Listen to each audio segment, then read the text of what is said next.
the original draft agenda, I was going to put 2 hours on the superintendent's evaluation, 2 hours on the board self-evaluation, and 1 hour for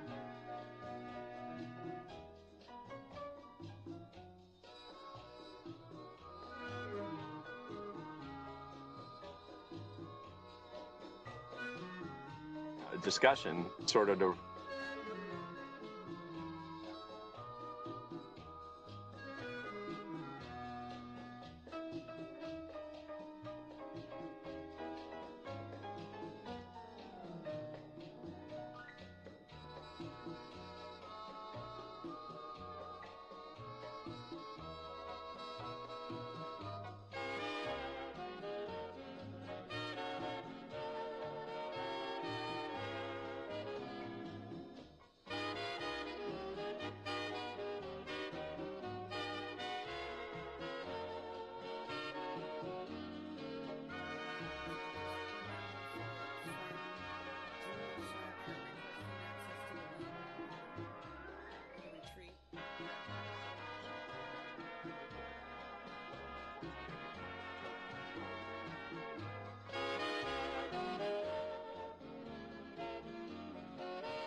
It's 10:04. I will call us to order. If we can begin with the roll, please, Ms. Arona. Kimberly Kenny. Here. Royal Gorgian. He was unable to join us due to previous engagement. He couldn't change. Michelle Richardson Bailey. Here. Lawrence Torres. Here. Elizabeth Pomeroy. Here.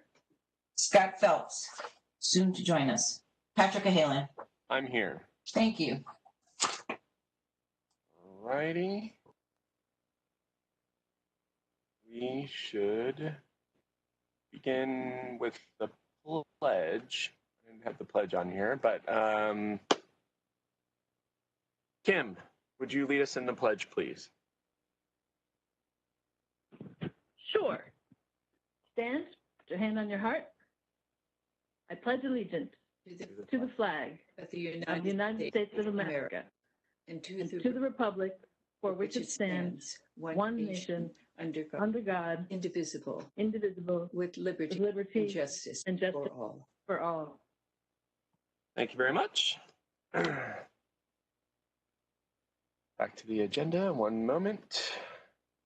We will move on to public comment on open agenda items. We have some, so we have a number of public comments. Most of them were submitted under the original agenda when we had the superintendent's evaluation enclosed. You could make the argument that they apply to the superintendent's goals. I welcome board consensus on whether or not we should judge these public comments one at a time or if we should just read them as they go.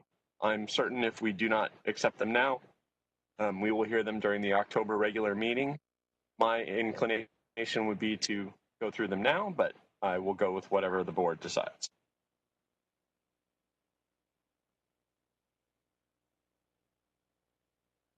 Well, I'm sorry, Pat.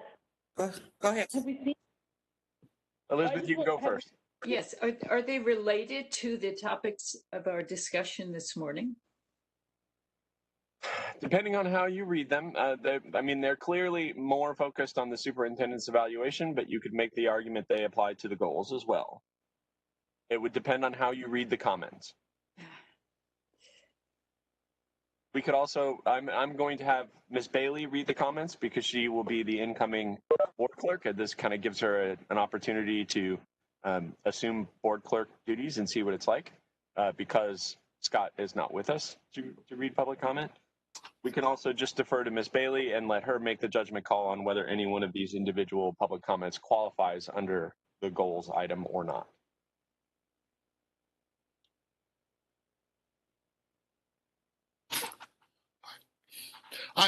I'm comfortable hearing them now. Okay. Yeah. Ms. Kenny, do you have any input? I'm not sure if I know exactly which ones we're talking about. So, but I guess I would, yeah, I'm not sure. We had a raft of public comment submissions pertaining to the superintendent. Like I said, most of them seem to originally focus on the idea that we were going to be discussing his evaluation, which has been pulled from the agenda. But they could be argued to apply to the superintendent's goals. We can decline to read these public comments because many of them mention the evaluation, which is not on the agenda, in which case I'm certain we will get them at the October regular meeting, or we can hear them now. It's a judgment call.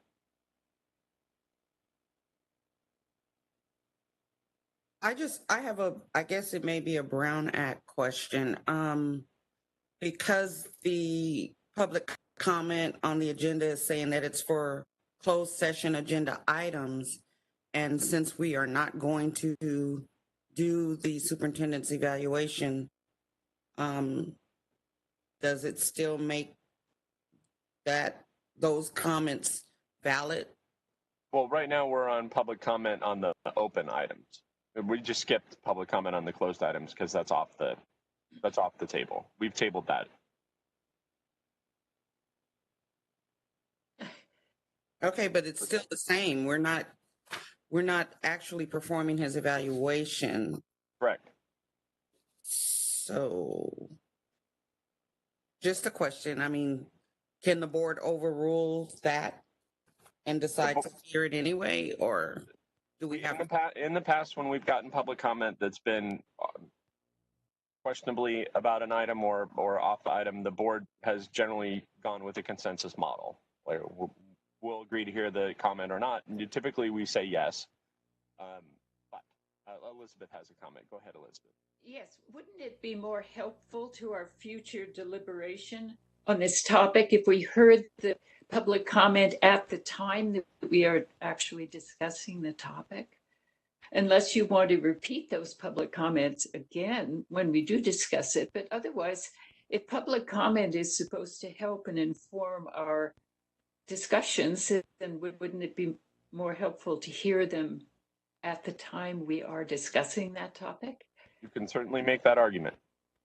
And it could also help inform, if we heard them today, it could help inform our discussion on the goals.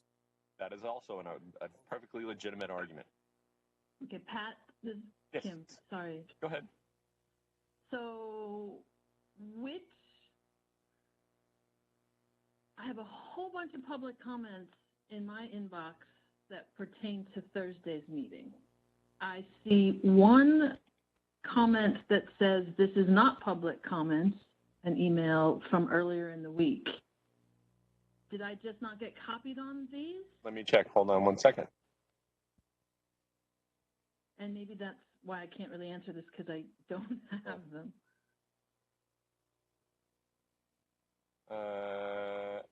It looks like these were sent to superintendent and I was copied. Okay. All right. So I guess I feel like without knowing the content, it's really hard for me to weigh in, is what I'll say. But those of you who've read them maybe could give us more information. They are pretty uniformly about San Rafael and the district complaint process. I guess if we're going to talk about, and did they mention the board at all? Because if we're doing our board evaluation, it seems that it might pertain to that too, but I don't know. They do. So some of them. Yeah, I guess I would say let's read them. Okay. So I think Larry is on board with reading them. Kim's on board with reading them. Michelle is leaning towards reading them. Fair? It's okay. Okay, and Elizabeth, I can go either way. It's okay. Yes. I think we should just go ahead and read them then, because we will be getting them on the regular meeting agenda if we don't read them now. So, Ms. Bailey, you have the floor for public comment. Okay, great. The first one is from Lorena Hernandez. She says, I want to start by thanking you and the PUSD staff for the hard work that has gone into distance learning the last couple of months. The last half of the year has been a roller coaster for our kids, families, and the nation. As I heard talks about PUSD options to reopen in-person learning during the last board meeting, I could not stop thinking about other issues that have been brought up before PUSD's administration and the board and have not been resolved. That is the nature of my public comment today. 2 months before this pandemic pushed us to be socially distanced, we brought before Dr. McDonald private complaints for which my children and I, along with several other families, have been retaliated for. The violation of PUSD's policy and mishandling of confidential information has left me and other parents questioning PUSD's process. As a parent giver of both time and resources to schools and our district, and a major advocate of PUSD, this process has been a disappointment.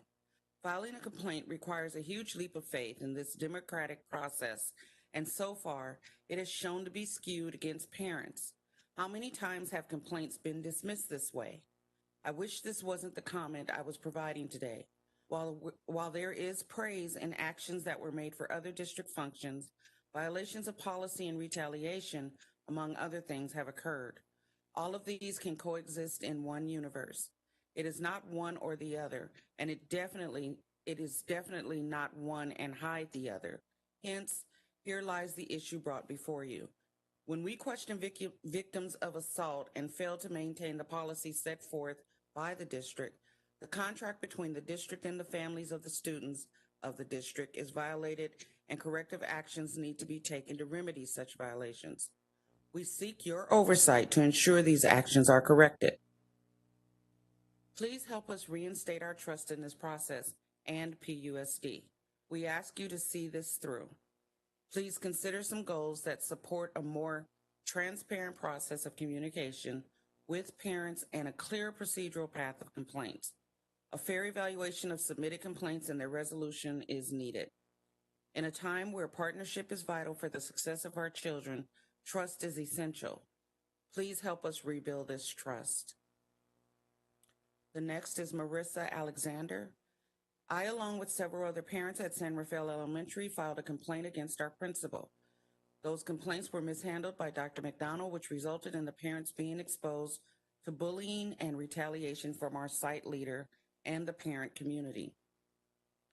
The board should be wondering how many complaints have been made against Rudy Ramirez and that have been swept under the rug because Dr. McDonald has a personal relationship with our principal. I know that I have lost faith in Pasadena Unified School District's policies regarding the handling of formal written complaints and their ability to follow their own procedures. Several attempts have been made to enlist the assistance of the board, and I feel as though the board has a responsibility to ensure that the policies that are in place are in fact followed.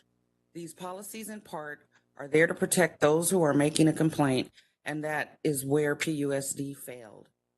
I am heartbroken that the school that I loved is no longer a place where my children and I are welcome. While that is unlikely to change, I still have a small hope that it can. Please help us to find a path forward. Next is Stephanie Tritt. I would like to take this opportunity to give my critique of PUSD, its follow-through on its own policies, and apparent cronyism. I have been privy to and subject to unprofessional behavior from the principal at San Rafael Elementary. Although my personal experience pales in comparison to that of some of my fellow parents, I want to voice my concern regarding this unjust treatment. A turning point for me was in January of 2020, when I was one of the 14 parents who filed a formal complaint against the principal. This was neither the beginning nor the end of this ordeal. Shortly after filing this complaint, I was made aware of the poor follow-through and apparent cronyism present in PUSD. Another complaint has now been filed regarding what I consider a gross mishandling of these complaints. I am omitting details of these complaints today due to lack of time, and my hope that the Board of Education can request to see the details of these complaints as necessary. Copies can certainly be provided if needed. The complaint and appeal process has not been straightforward for any parent wishing to make their voice heard. One would assume that reporting to one's superior would be considered a formal complaint. However, a worsening of the unprofessional behavior occurred, which prompted my report to go further up the hierarchy of PUSD. When a governing body runs fairly and democratically, one can have confidence that justice and fairness will ensue. However, it appears that there is a significant cronyism in PUSD, and I no longer have confidence that my voice will be heard or that there will be any fairness in this governing body sentencing itself to a reasonable consequence. I now am fearful of being negatively labeled a complaining parent, and my children also having negative consequences because of this. I have always wanted to support the public school system and previously donated both time and money to do so. I am asking for some show of attention to this matter with visible change and oversight of the complaint process and behavior of PUSD employees. Next is Josh Snyderman. I would like to express my deep disappointment in the district's handling of complaints filed by numerous parents of children at San Rafael Elementary School alleging misconduct by the school principal. The district's handling of this matter gives me serious concern regarding the administrators who I am trusting to educate my children. The parents who filed complaints met with Dr. McDonald to address their concerns in a discreet fashion. They submitted their formal complaints through Dr. McDonald, and Dr. McDonald assured them he was taking the matter very seriously and committed to maintain confidentiality of the parents. Dr. McDonald breached these parents' trust in numerous ways. Rather than notifying PUSD Human Resources of the complaints as is required by PUSD policy, Dr. McDonald promptly shared information about the complaints with the principal of San Rafael. Dr. McDonald's breach of the parents' trust and confidence swiftly resulted in the disclosure of the identities of the parents who filed the complaints, along with a false narrative regarding the objectives of the parents who filed complaints. The parents who filed these complaints were publicly shamed, humiliated, and ostracized from the San Rafael community, and they continue to experience retaliation to this day. I don't understand what the role is of a school board if it is not to help solve fundamental issues like this, which have the potential to spread like wildfire and undermine parental trust in the district. The fact that the board, knowing that there is serious concern regarding the superintendent's handling of a situation and his conflicts of interest, continues to defer to the superintendent to solve the situation is mind-boggling. This whole situation smacks of bureaucratic ineptitude, with multiple people, all of whom have behaved improperly, entrusted to evaluate each other's conduct. I'm imploring the board today to not ignore this situation any longer. The district has allowed this situation to fester for too long, not wanting to confront the harsh reality that there is misconduct that needs to be addressed and a superintendent who failed to follow protocols that contributed to the exacerbation of an already concerning situation at one of the district's elementary schools.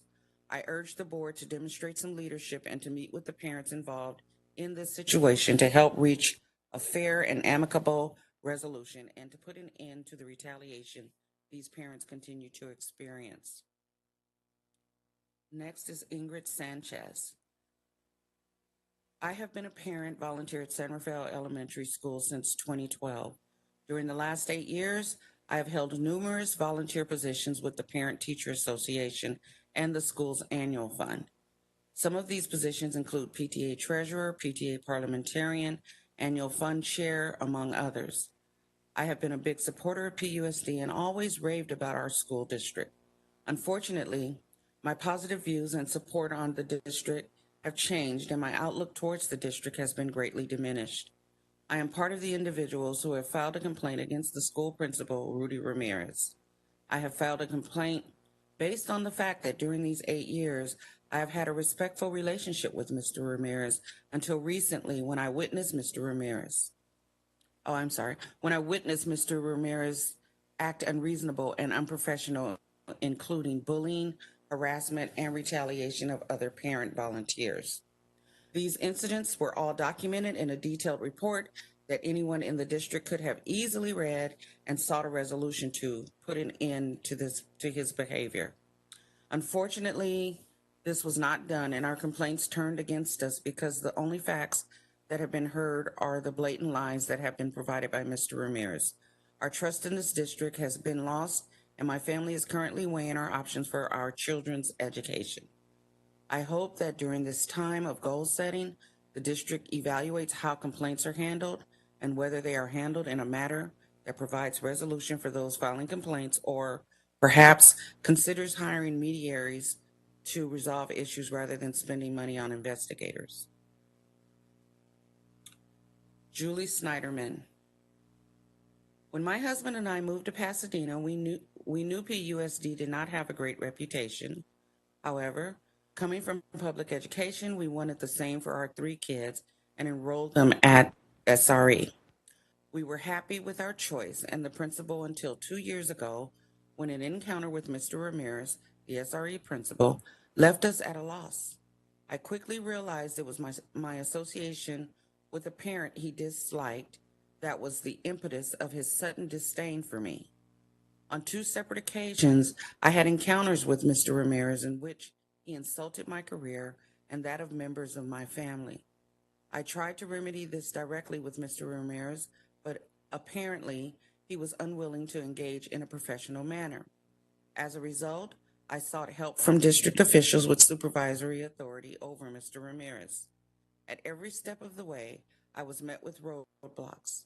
Eventually, I concluded that the situation warranted seeking help from the superintendent. I could not be more disappointed in my experience with him. I, along with several other parents, submitted formal complaints to Dr. McDonald, who told us he was extremely concerned about the situation and would help find a resolution while assuring us that our identities would remain confidential. Within hours, it was apparent Dr. McDonald had broken our trust, and so began months of shaming and retaliation against me and the other parents. PUSD is supposed to be there for our children. Yet this experience has caused tremendous disruption in our children's lives. Our children have watched their parents seek to solve a problem only to be largely shuffled through layers of bureaucracy. Our kids sense the tension every day and deserve better. Through this process, I have realized how flawed PUSD's complaint process is. No one has oversight over the superintendent or the principals. When you reach out to the board, they don't want to get involved. When you go to the State Department of Ed, they refer you back to the superintendent, the very person you are complaining about. When you go to Mr. Phelps in his capacity as a board member, he forwards your email expressing concern about the superintendent to the superintendent. This is a system set up to fail the parents and ensure that everyone in PUSD administration has comfortable jobs with no accountability. This could have been resolved if leadership at PUSD cared and took the nominal time and effort it would have required to coordinate a mediation and find common ground. This experience makes me question my decision to keep my kids enrolled at PUSD. I hope the board will convince me otherwise. Damon Tripp. Thank you for the opportunity to explain my experience with PUSD this past year. I'd like to specifically tell you my experience regarding my wife's complaint regarding the SRE principal and subsequently a complaint regarding the superintendent of PUSD in the complaint process. My wife, along with other parents at San Rafael Elementary, were dissatisfied with the behavior exhibited by the principal and ultimately found it necessary to file a formal complaint in January of 2020. My wife and therefore family have been preoccupied with ongoing retaliation she and the other parents have experienced due to the apparent mishandling of the complaint process, including failure to adhere to timeline requirements and especially the disclosure of the confidential complaint. The culture statement of PUSD states, Pasadena Unified School District shall cultivate a culture of trust where employees, parents, students, and the community are welcome, valued, and supported. We will collaborate with each other and our partners to achieve academic excellence, pursue continuous personal and professional improvement, and build positive relationships. We will celebrate our strengths and continually embrace opportunities to improve as a community of learners. I now lack trust in this process of filing a complaint along with the oversight of its handling. As a family, we have learned the multiple policies put in place to provide fairness.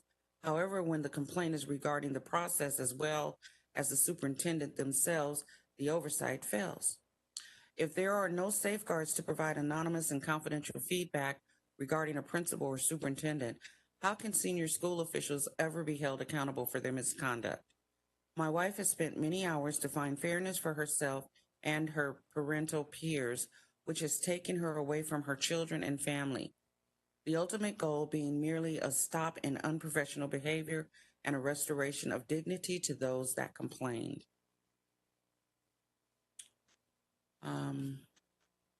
And this looks like our last comment from Megan Liu. Thank you for the opportunity to speak today. On the subject of Brian McDonald's performance evaluation, I feel compelled to share with you my personal experience regarding Mr. McDonald's handling of my confidential complaint of uncivil treatment. He has directly violated and ignored PUSD's policies and procedures throughout my experience. He violated by not submitting my complaint to PUSD HR office when I, along with 6 other parents, met with him on January 15th, 2020. It was only during our follow-up did we find did we find out that our complaint was never received by HR.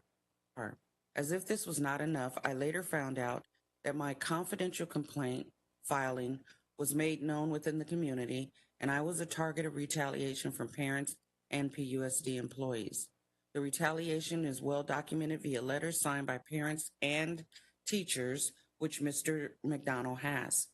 I would like to read the PUSD policies were violated by Mr. McDonald and his staff. PUSD BP 1312.3, Section 11. Quote, the superintendent or designee shall maintain records of all UCP complaints and the investigations of those complaints. The district shall protect all complaints from retaliation in investigating complaints. The confidentiality of the parties involved shall be protected as required by law, end quote. PUSD BP 4119.23, quote, staff shall maintain the confidentiality of information acquired in the course of their employment, end quote. This experience is well documented in the PUSD HR office. You can find it in the investigation files associated with my complaint. Since this is Dr. McDonald's performance evaluation, I feel it is important to provide my voice of the customer feedback to you.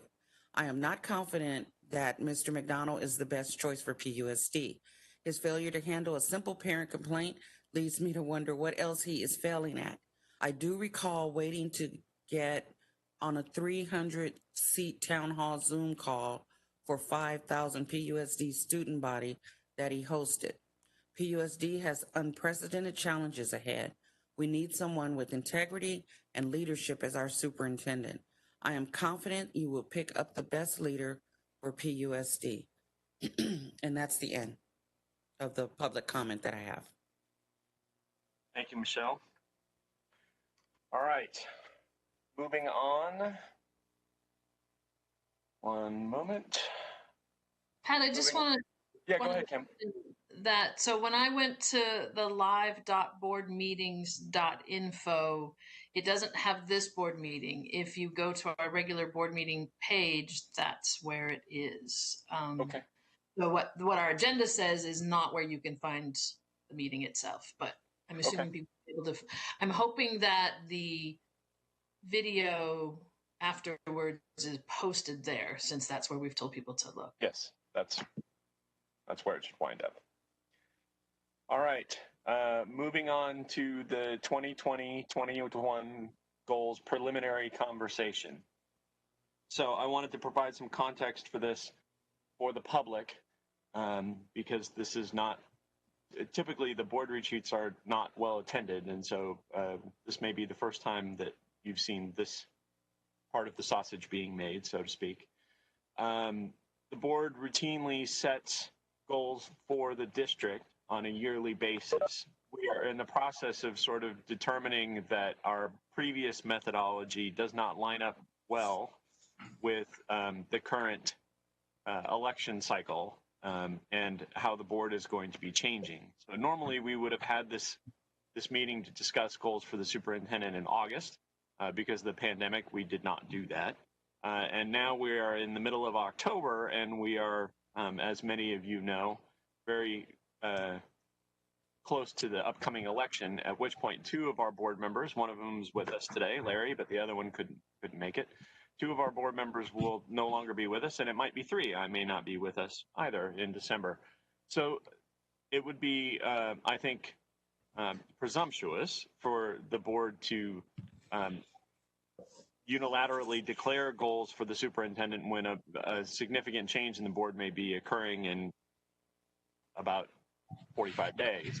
But at the same time, we want our new incoming board members to know the thinking of the previous board, because the superintendent has been operating under our auspices for months now, and they should be able to hold him properly accountable for the things that we expected him to do, as well as whatever the new board expects him to do. So this was not an action item. We are not setting the goals today. I think that would be more appropriate to be handled in December when the new board is situated. But we should also discuss as a board how we can sort of resolve this difficulty, because I will see this happening every other year where an incoming or an outgoing board is setting goals for the superintendent in August that then may change in December. And I think, to be fair to the superintendent, there needs to be a clear handoff of that, so that if his expectations change in December, that's appropriately reflected in his evaluation. There's many ways that we could handle that. We could, in the future, I'm not suggesting we do it this year, but in the future, during election years, we could have a mini evaluation in October. But this is the sort of thing I wanted to discuss today under this agenda item. So there are many different areas of where we can evaluate the superintendent. In the past, the district, well, we've gone through processes that involved board members expressing their priorities and then trying to boil down the priorities into something that's measurable and something that we can adequately assess the superintendent on. Most of our goals for last year were practical and were promptly blown up by the pandemic, which would have meant that his evaluation in August, even if we had it, would have been full of asterisks and caveats, and we decided we didn't want to hold him accountable for this metric anyway. So that's something else to discuss.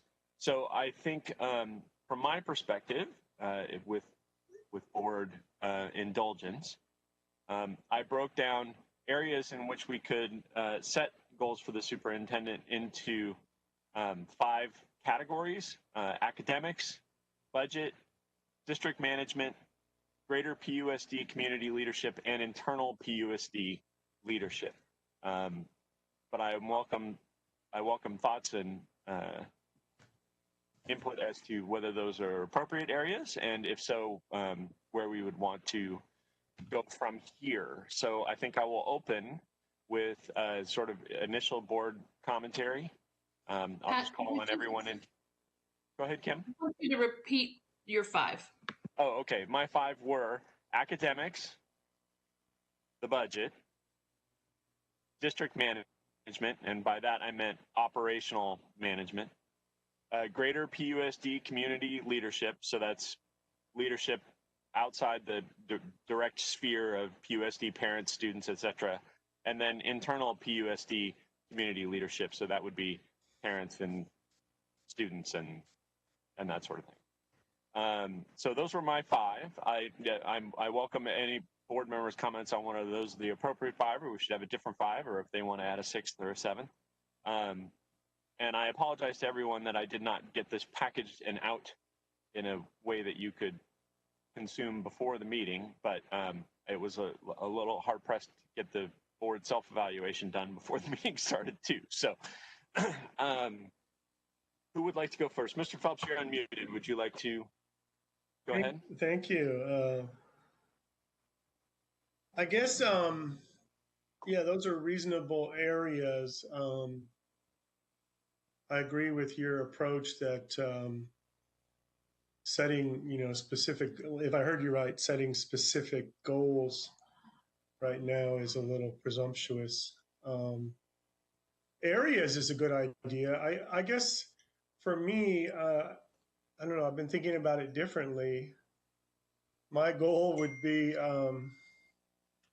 to have a successfully phased return to school. It would be my one goal for the year. And the others, I'm certainly open to an academic goal. But to me, the goal that I'm talking about sort of encompasses several of your areas that you talked about. You would have to be good at internal management and leadership within, I think you said within the PUSD sphere, and outside of the PUSD sphere, to have the small groups get going successfully. As I'll keep saying, I would recommend outdoors. I think the ventilation is critical. to disperse any particles. And then if everybody cooperates in the county with the masks to try to go into an opening. The superintendent knows that I was reading some of his remarks about what you would add to that. I forget what he said, maybe TK2, and then I forget exactly. He knows I've recommended something I've learned from around the world, which is when you bring back grade spans. I was looking at this. Let's say you had, TK2 is, I guess, a different matter. So setting that aside. But for 3 through 5 and 6 through 8 and 9 through 12, there has been some success in bringing back first the highest grade in each of those grade spans so that they can be successfully trained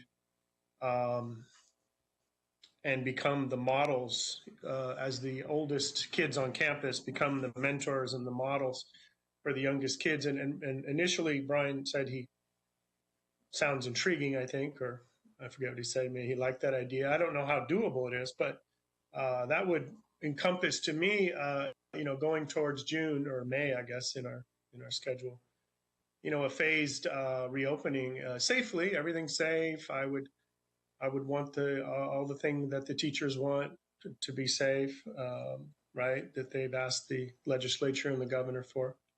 But to me, yeah, Pat, it's like that goal of opening kind of encompasses all that. But anyway, and then for academics, I guess I would want to hear from Brian. The last time I think we talked about academics, it was aligned with some work and Brian will have to say the work that the administration is doing with, I forget the name of the group, Cal Partners, maybe, California, anyway. And I think we had reading scores, right, or something in different spans. I don't remember, Pat, maybe you remember. Yeah, specific grade levels. That was. Yeah. So I would just, I'm sorry. Brian put Cal Ed Partners, thank you.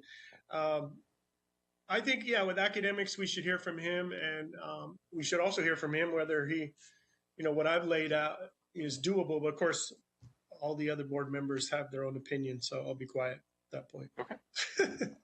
All right, we'll let Kim go next because she's got her hand up. Thanks. I guess I want to go back to first year structure issue and the timing of new board members joining the board. And I mean, I think it was nice for a school year when new people joined in May. It just more closely aligned with kind of the end of the school year and then people all being on board for the following year. But having said that, at the same time, we'd already made all the budget decisions and then they just had to live with for a year. And, I don't think there's going to ever be a perfect time to add new people to a team. So, I think it makes sense if we want to implement new practices, policies, have a new focus in a coming school year, that we do that work in the spring. And I think that aligns with when we're setting the budget for the following year, when we're developing our local control accountability plan.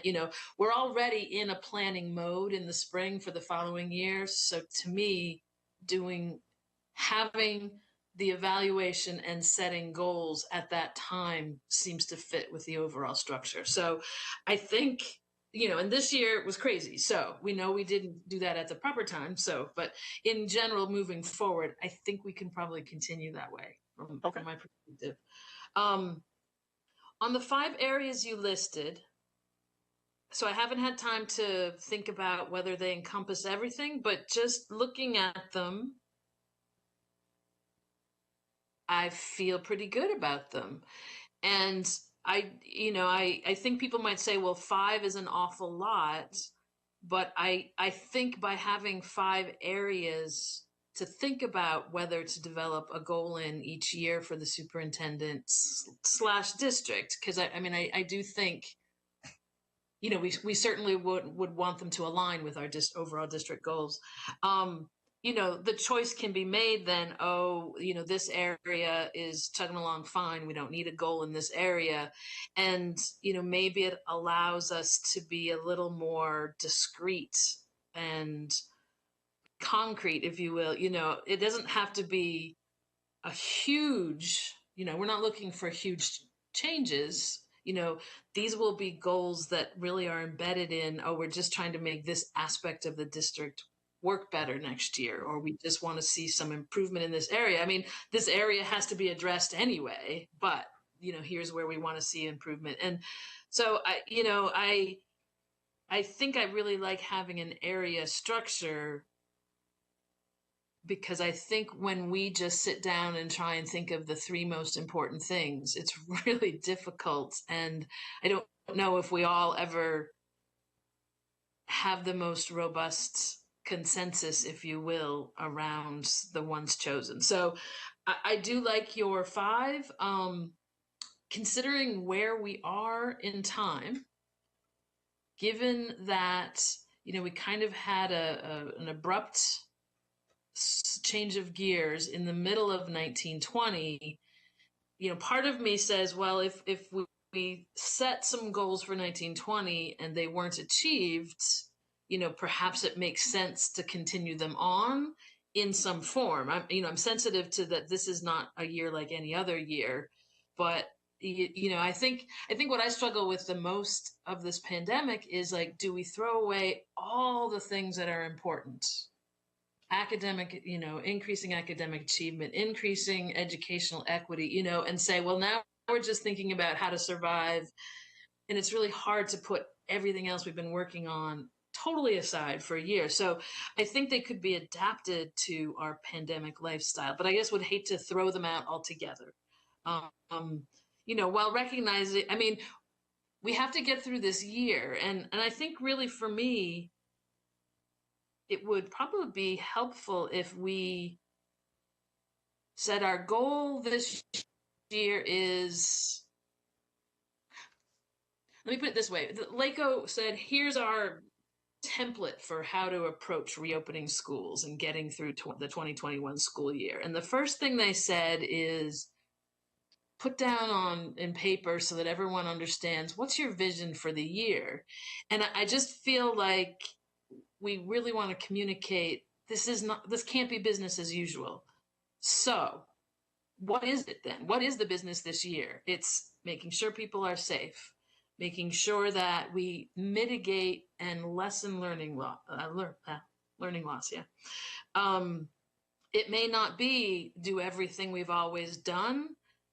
And I just want to make sure we communicate that to people. And, you know, we have to deal with the mental health and the stress and getting through this. It would be nice, I think, to have a cohesive statement that everyone really understood. You know, we're focusing on these things. And I think there's something slightly like that in the reopening guide. I just don't know if we've really communicated it and put it front and center. And, you know, every time an issue comes up, say, well, you know, how does this fit with what we said our overall vision for this year was, which, you know, might be a slightly modified version. Yeah, I think that's mostly it. So, you know, there were some metrics and goals that we set for 1920. Again, I just think we shouldn't just throw them away and pretend they never happened. So I don't know if there was going to be some time today to talk a little bit about them, or if that really wasn't the focus. Thanks. We can. Okay. Michelle. Hi. Yeah, I think, Pat, your 5 are really good. And I think I'm concerned that we may be putting the horse before the cart. I'm struggling with moving forward with the discussion about goals for the coming year when we haven't gone back and evaluated or assessed our progress on the goals that we had for the previous year. And so, you know, what do we do with those goals? Do we just leave them and let them, they're just where they are, and then we move on with the new set of goals? Or do we go back and look at those goals, evaluate our progress, and decide whether or not more work is needed around those areas, maybe, that we didn't accomplish or whatnot? I mean, how do we know? How do we know that we should be moving forward, or where we should be moving forward when we haven't evaluated, what we had set out to do in the past? So I just kind of feel that we're moving a little bit ahead of ourselves. And I would suggest that we go back. And I guess to Kim's point, that that's what makes this a little challenging, not having the goal discussion and the evaluation at the same time. So I'm not sure that I'm ready to, the discussion is fine, but to establish goals, put them in concrete at this time, I'm not sure, without going back and looking at, whether or not we've been successful with our past goals. It seems eminently fair to me. Dr. Pomeroy, you want to go next?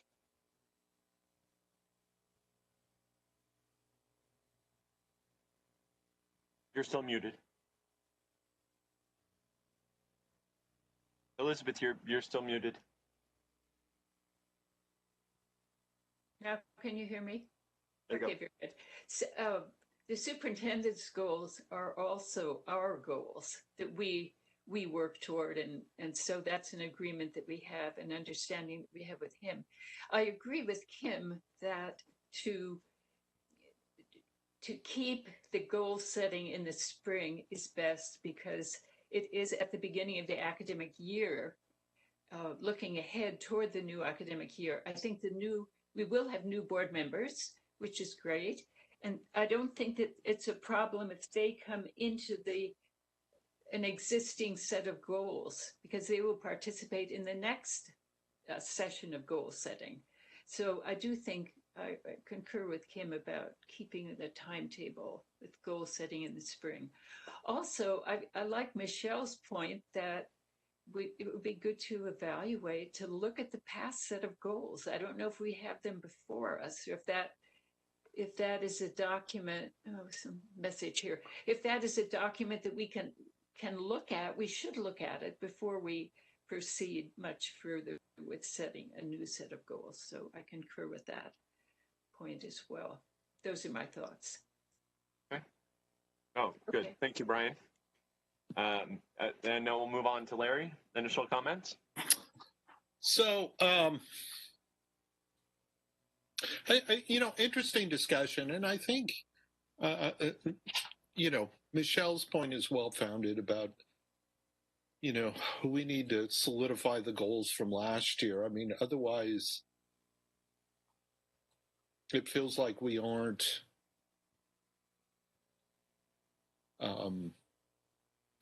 we need to be unified as a team. And I realize the circumstances became unique.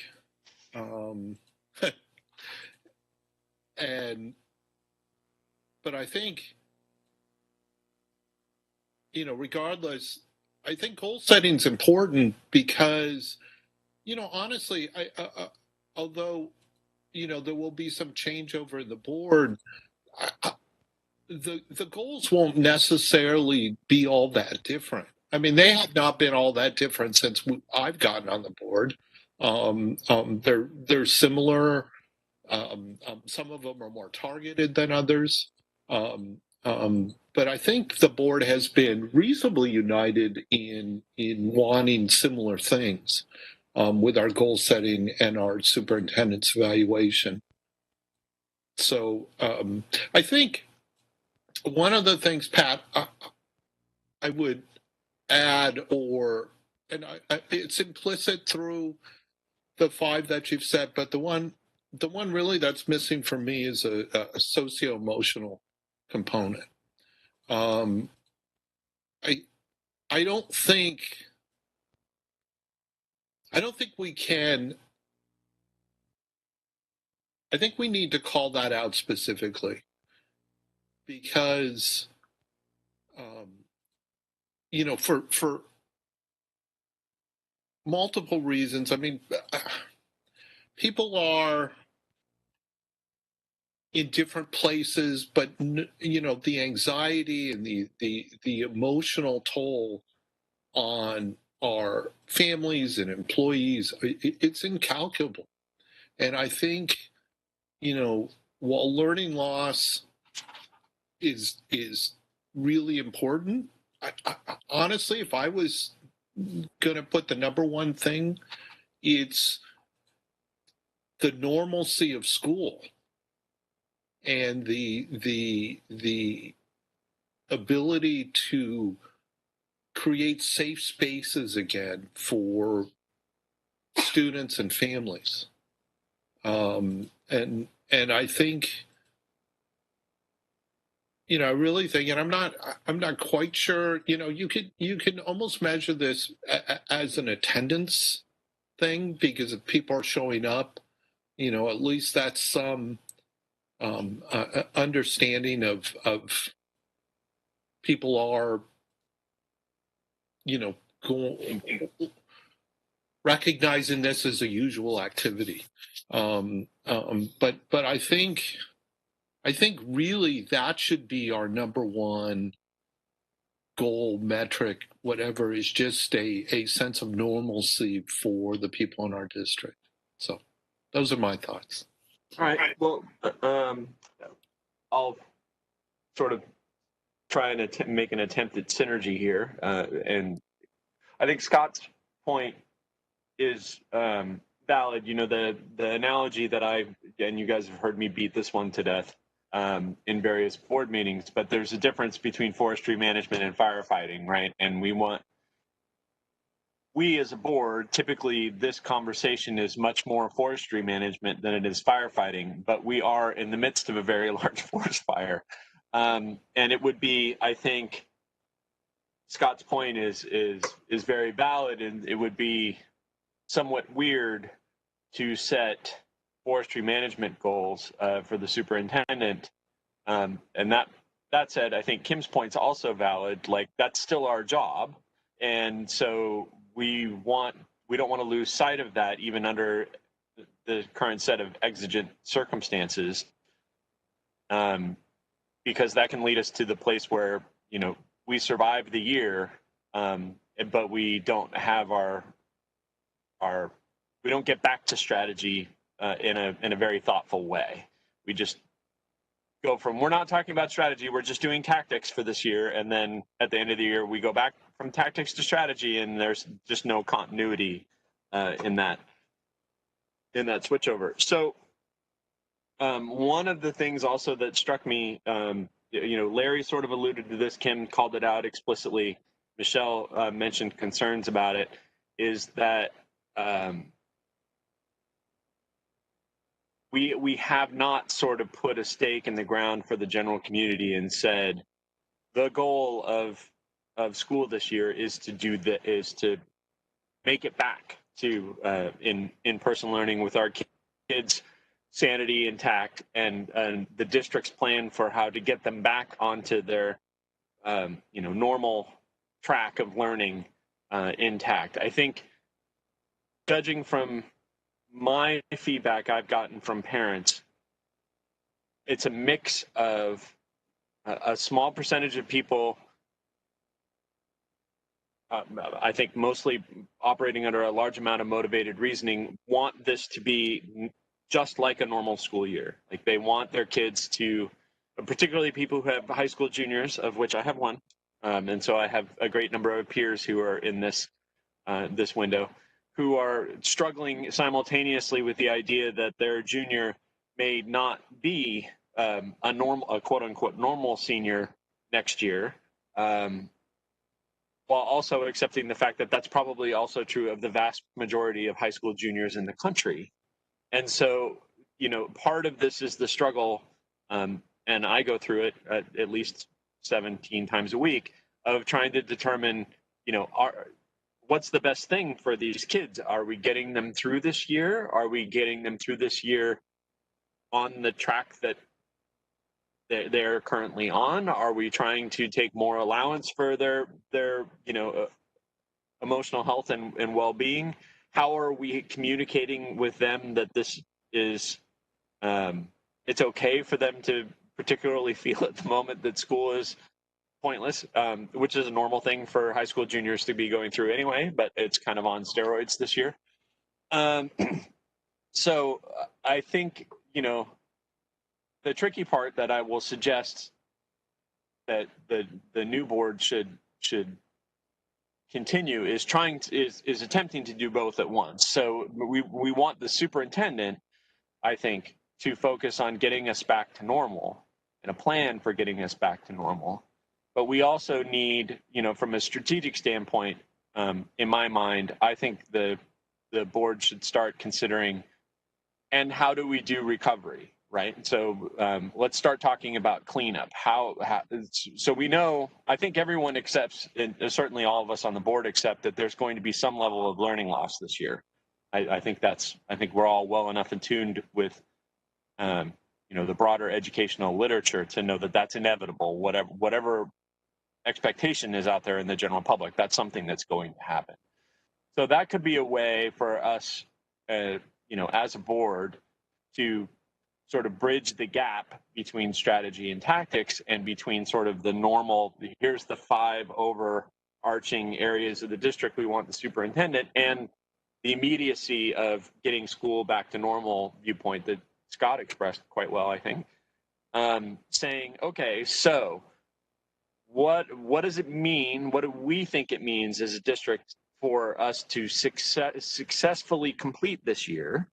And what do we want out of next year to make next year's academic and socio-emotional existence for the students a way to get them back fully all the rest of the way to normal?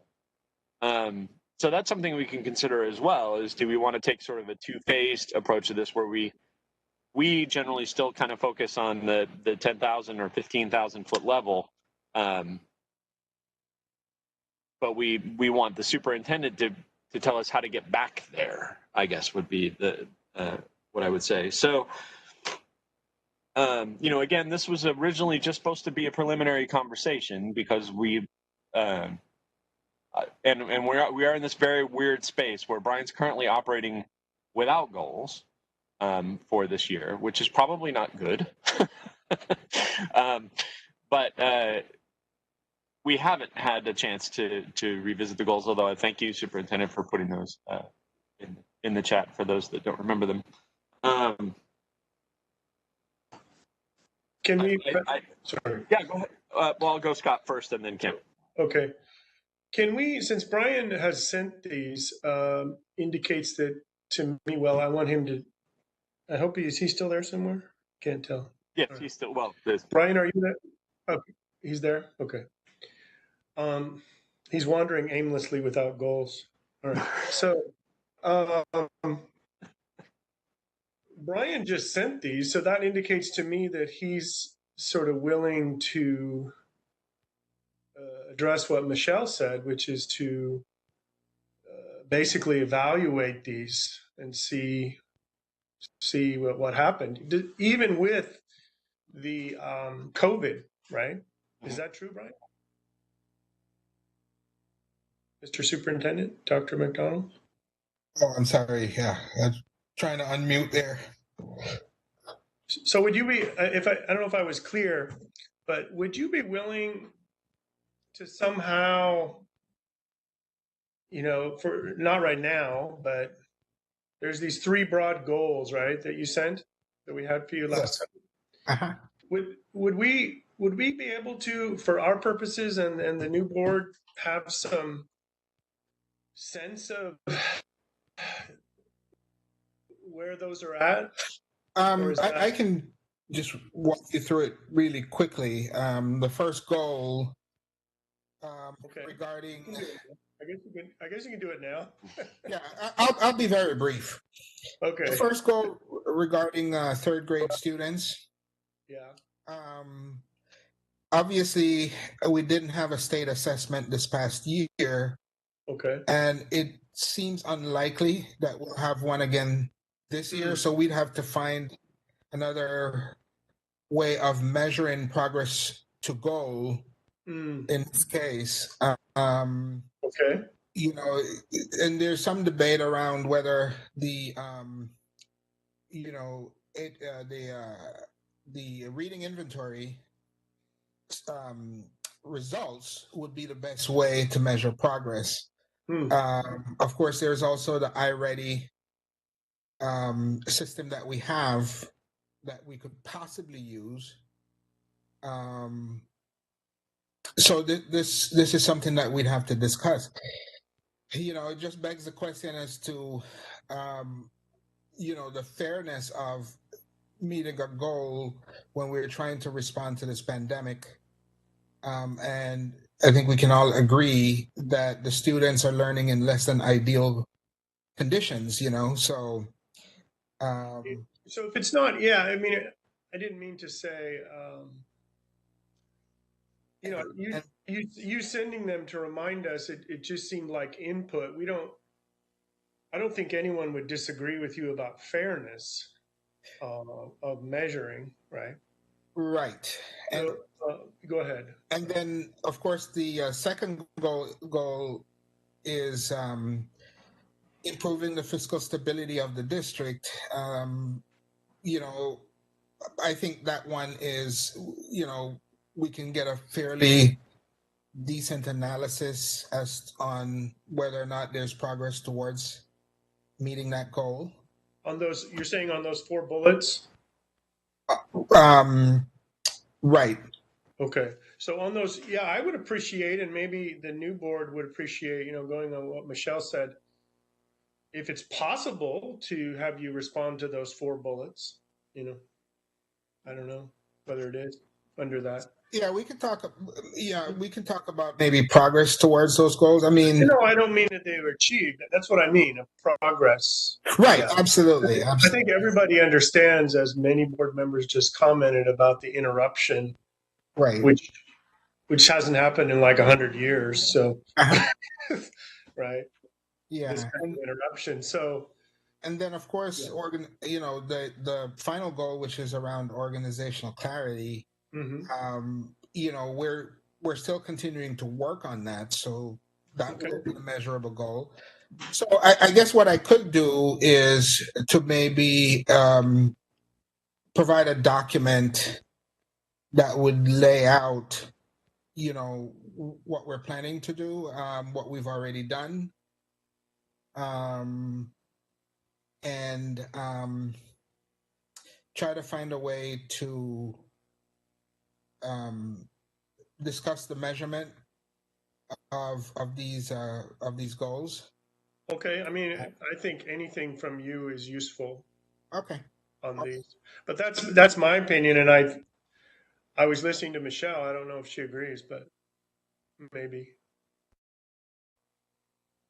Yeah. So the long and short of it is the first goal area would be difficult. Oh yeah, I think but the other two, yeah. The other two we can continue to work on.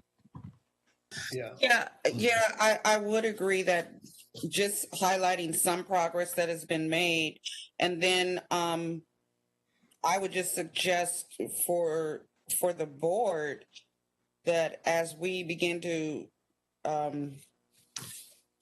to identify areas in this conversation for the goals, the upcoming goals, that we consider to some degree what we want to keep is already here, that's already existing. I mean, I'm sure it's obvious that you didn't get to accomplish these goals to, you know, their completeness just due to the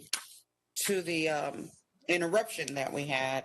And so, you know, do we want to keep these goals or include them for the next year's, or do we just want to, you know, receive the updates on the progress and move forward?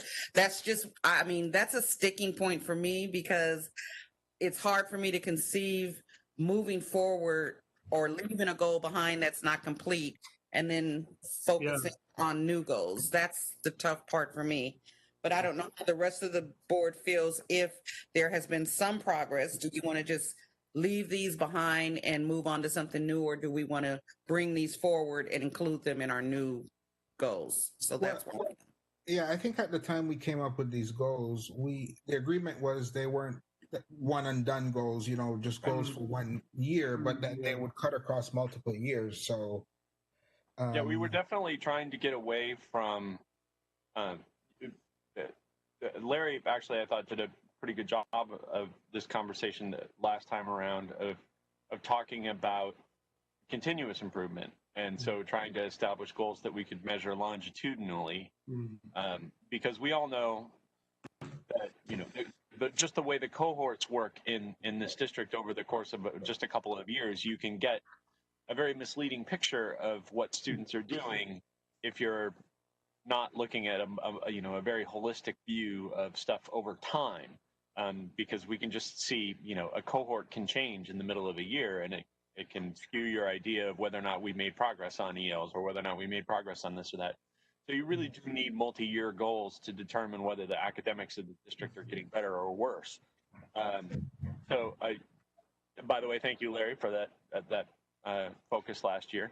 So I do think that's one thing that makes me also reluctant to, leave the old goals alone. At the same time, I particularly noticed that it's very difficult to have a goal that's measured by a tool that's currently in suspense because of the pandemic. That is another reason why I wanted to sort of have this bridge conversation between, last year's idea of what we wanted the superintendent to do versus next year's idea. Kim, you can go ahead. So I would also, I'm in consensus that we could have these 3 goal areas continue for 2021.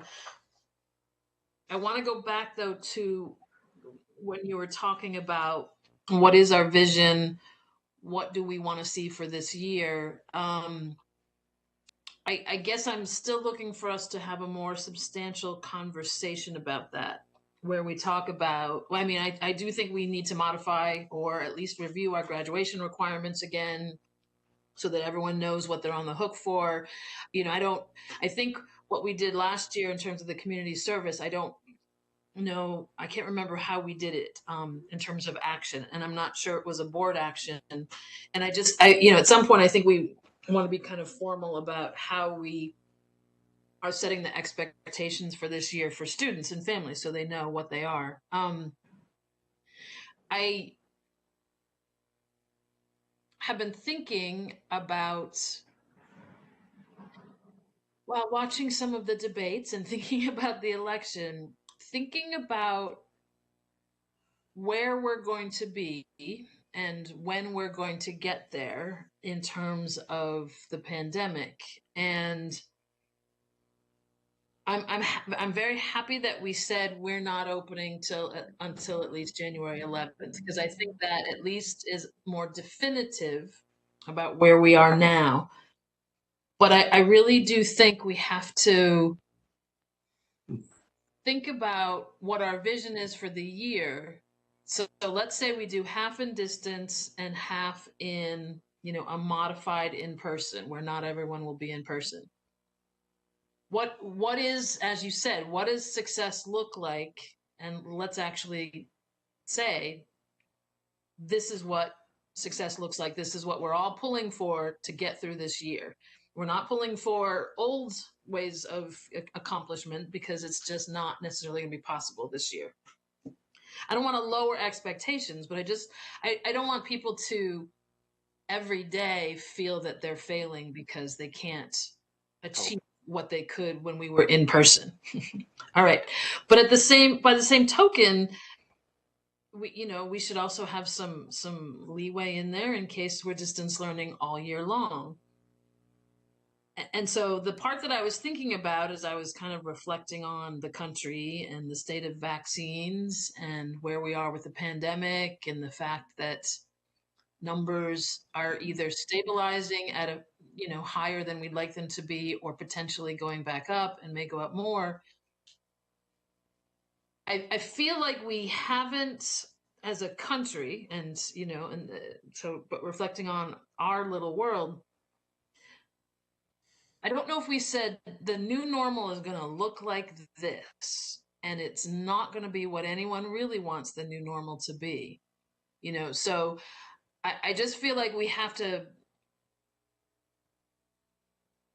put a lot of attention and communication around the best we may be able to do for 2 years is going to be this kind of situation. And what does that mean? And how do we best perform in that kind of world? So, we can hope that we will be back fully in person for 21, 22, but I'm not sure we should count on it 100%. And so what does that mean? How are we going to adapt and start really thinking about what adaptations do we need to make that might be a little more permanent? Maybe we will wear masks forever, or at least for 3 years. For kids, 3 years or 2 years or even 1 year is forever, for kids.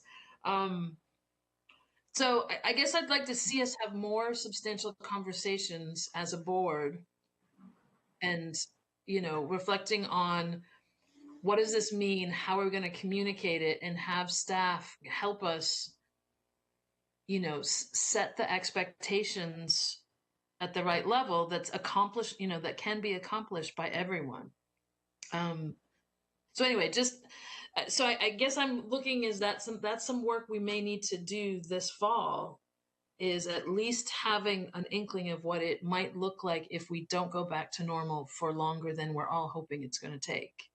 And really setting expectations for 2021. And, especially if it, how are we going to get through the whole spring? What are we going to do? I heard Dr. McDonald say that testing might not happen, at least so far. It seems like Betsy DeVos is pretty intentional that it will happen. I'm not saying that she's going to win that battle, but it is almost time to start really thinking hard about what is happening in second semester and what's that look like. Yeah, I think that's a very valid point. Let's see. Michelle, did you want to go next? Did you have additional thoughts? I'm listening to Kim, and I'm thinking about what Larry said earlier, about making the social emotional needs a priority.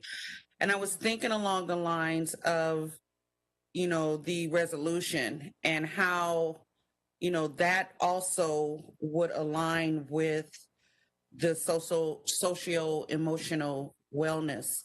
And I was thinking about including some goals around keeping that in a place where it's a priority, along with the socio-emotional needs as well. I think that should be a priority.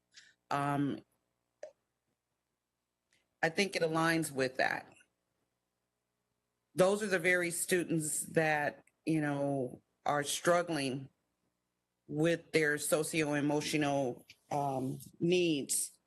And so I would like to for us to consider including that as well as a priority. All right. Elizabeth, you can go ahead. Yes, I agree with including that. I think it's a difficult thing to measure.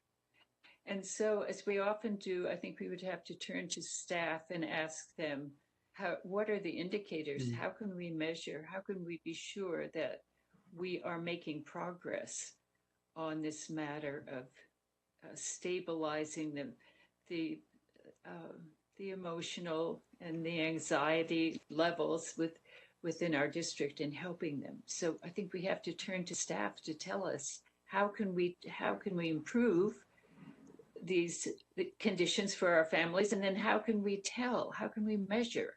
If we put this in a superintendent's goal, we need to be able to figure out how do we know that is stabilizing or improving. Yeah, it's speaking as a parent, it's easier to judge over the course of 2 weeks how well the kids are coping.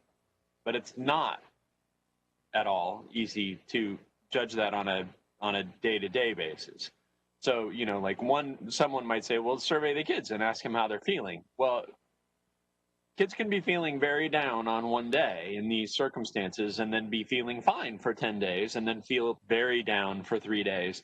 And so, you know, how well you can track that is, yeah, that I think the superintendent would be ecstatic to know that information about how well the students are doing. But I think Larry's idea of attendance is an interesting rough, you know, sort of baseline measure, because I agree, if everybody's showing up, at least that shows that their engagement in school is still part of their process for what they think is a normal day. And I think that's a useful piece of information. But getting much more beyond that, I think, you know, interestingly, I think one of the best ways to handle that would be to survey parents or teachers rather than the students themselves, because they have I think a better idea on how well the kids are holding it together than the kids do. So that's something to consider. But Larry, you wanted to? Yeah, no, just a quick thought on that. You know, I think it's also, you know, I don't know how good my judgment is on how well my child is doing. Right? I mean, because we're all living within the same sphere, right? And I think, you know, this is getting too philosophical, but I think if we pick a metric or two and allow staff to kind of figure out what is a reasonable way that we can approximate normalcy in our students, I think you know, one might be a hard metric, one might be a soft metric, quote unquote. To all you data folk, because it'll tell us different things. You know, where an attendance metric will tell us some things and we can infer some things. You know, a wellness check of some sort by staff might be an interesting thing and tell us other things, right? And I, you know, but I'd like to also broaden this beyond our students to the well-being of our staff as well, because, you know, I want to be mindful of them as well, because, you know, we're going inside people's homes too, right? In many different ways, and there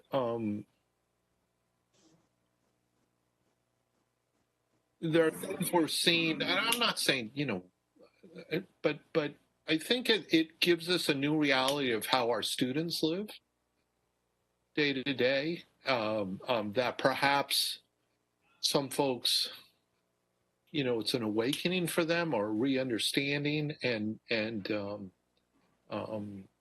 but I think I think we would lose an opportunity, I guess, if we don't also take a look at our own staff. So, okay, thank you. That's a good point. Go ahead, Mr. Phelps. Oh, Yeah, Ron, you want to address that real quick before Scott goes? No, I did put something in the chat. At least my definition of a vision. And Mrs. Kennedy did say earlier that she believes that the board should engage in a conversation around our vision for the year. And I think that's the absolute right thing to do, because from there, you know, you will be able to clearly articulate to the administration what you want to accomplish.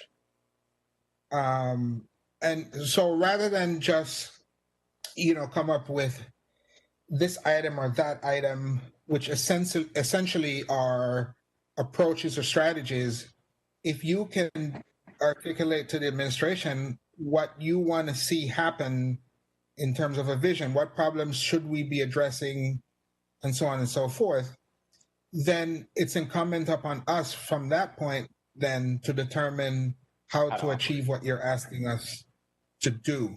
So I just kind of wanted to get back to what Mrs. Kenny had said earlier as a way of focusing the conversation, so that we can get to that desired outcome of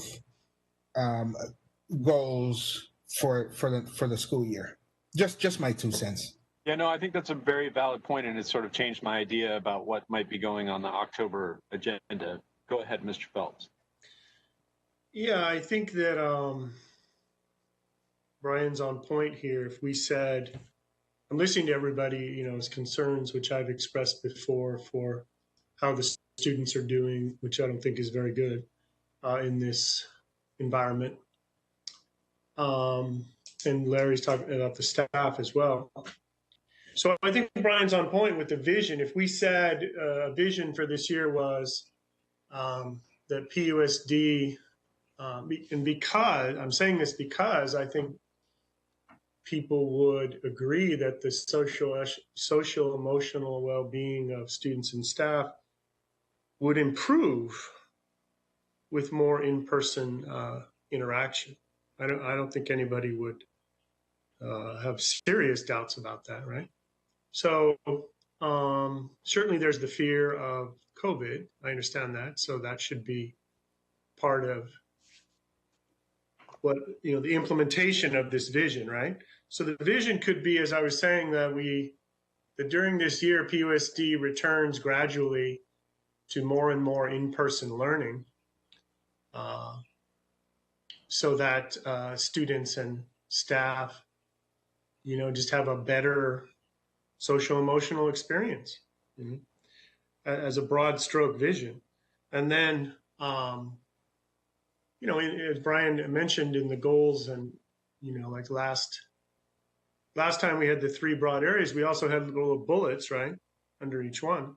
But I think the vision is important. If we said some vision about, you know, we wanted, for the health of the students and the well-being of the students and staff, we want to gradually return to in-person learning by safe. We want to, you know, you can put in there, we want to safely return to as much in-person learning as possible, while still being safe, and in-person interactions as possible while still being safe. That would be a vision that I could support. Yeah. Dr. Pomeroy, did you have something? As far as crafting a vision, I'm still thinking about what would be the best way to do that. But because I think we're all pretty articulate about what we would like to see, but it needs to be refined down into a statement that we can all agree with. So I have to think some more about just how that vision can be expressed. I'm thinking about it. Okay. Well, so this has given me some ideas. So while I was going through the board self-evaluation, what I found interesting about using that tool to sort of review is it gave me the ability to get a different perspective other than one-on-one conversations or full board level conversations. Because when we have, well, one of the things I'll talk about when we get to that, I'll talk about that when we get to that item. But it gave me a different way of looking at consensus, because there's different ways you can look at the results of the board self-evaluation, and depending on which angle you're looking at it from, it gives you a slightly different view on the board's aggregate priorities. So one of the things that we could consider is I could whip something up that would involve, so, you know, the normal operations vision of the district, using those 5 areas that I sketched out, and the operational vision of the district for this under the present circumstances. We could send that out to all the board members, and you could give me your feedback on your, you know, particular concerns in each one of those areas, and I could put it in a matrix, and that could be the start of a conversation in the October meeting, and we could put the vision on the agenda for the October meeting and use that sort of to seed the conversation. Does everybody see that as being an agreeable approach at this point? Scott got a thumbs up. Kim, go ahead. Yes, I think that's good. I wanted to reflect back to Michelle and Larry. So you had the 5 areas, and again, this is maybe more ongoing future structure. And I think I could go either way between adding a 6th which is student well-being, which I think could then, you know, really encompass a lot of different areas. It could talk about equity. It could talk about social emotional. It could, you know, I think there's a lot of different areas that it could cover. Or, you know, I could also be convinced that instead of having an academic area and a student well-being area, that we have one called student growth, and that we, you know, then we're really kind of looking annually as what, you know, what should our focus be? Again, so I could go either way. I just wanted to throw that out there and to get back to your structure, because I guess I feel like if everyone's in agreement on your structure, that I wouldn't mind capturing it so that we use it in the spring when we're looking forward for 21-22. You know, and you said operational plan for 2021, our current year, for our vision, and it really, it's about expectations, because, you know, so it's some of it's what can we do this year operationally, but it's also how do we set the expectations so that we can all feel successful in what will not be the normal definition of success, because we can't achieve that this year because we can't do the same thing. So it's really about giving us all permission to work as hard as we can to a slightly different goal and not feel that sense of this is bad, I'm not doing what I ought to be doing the whole time. It's, you know, how do we get through this because we've given ourselves permission to point towards a slightly different goal than we have in the past. I think that's really important, particularly when it comes to Larry brought up the staff. I know just from following teachers on Facebook, everybody feels like this whole year is a horror show. It's like the teachers, even when they're having good experience with the students, they're overwhelmed with their feelings that they're not teaching the way they normally would teach. They don't feel successful in the way that they would feel successful in a normal academic year. And I honestly think, you know, from my experience as a parent with kids in the district, I think the teachers are doing a pretty good job, all things considered. But everyone's baseline expectation is not where their normal day-to-day outcomes are. And I think, you know, both Kim and Larry have sort of alluded to this. I think from the staff perspective, and I'm sure Brian would say that this also applies to the ELT as well, everybody feels like they're working 150 to 160%, and they're getting 80% results at best. And that doesn't feel like success as a person who's doing the job. And so I think it's important for us to provide that sort of feedback at the board level to say, you know, you're doing 100%, 60% work. You should be happy even if you're not getting the results. You are putting in the effort, and how we put that in a vision statement, I think is important, because it. Can we? Yeah, go ahead, Scott. Can we agree though that I felt like we were getting somewhere in terms of on the same page with our next step, which is to craft a vision statement. Yeah. I think we're all in agreement there. So I'm hearing still about structure and goals, and your 5 proposed and others and structure. But to you, Michelle, what Michelle said earlier, I think that's putting the cart before the horse, right? I mean, you want to have the vision. If you really do a good job with the vision statement, then I believe the other the goals and the structure will follow. Okay. But Scott, I'm saying let's capture the structure, not to use right now, but to use in the spring when we're planning for 21-22. Yeah, but no, I'm saying it's sequential. That if you put a lot of energy and focus and effort, Elizabeth, wants to think about it, right? And Pat has a suggestion to send out to the board. If you really craft the vision well, it's sequential, right? So there may be different goals and different structure, right? It's fine Pat's not going to forget them. Nobody's going to forget the goals, right? And the structure. And we have the 3 from last year, one of which is not very measurable at all, right? But I'm disagreeing a little bit. I'm not saying you don't put that at the end and say we're already going to do that and let's craft a vision statement to match that. No, I don't want to do that. Right? I want to have a vision statement first. Yeah. The way I'm looking at it, so this is sort of if we were in the IT world, this would be a classic argument between the waterfall software programmer and the iterative software programmer, or the waterfall software programmer is saying, I'm not going to start until I have a project spec, because if I don't have a project spec, how do I know if I succeed?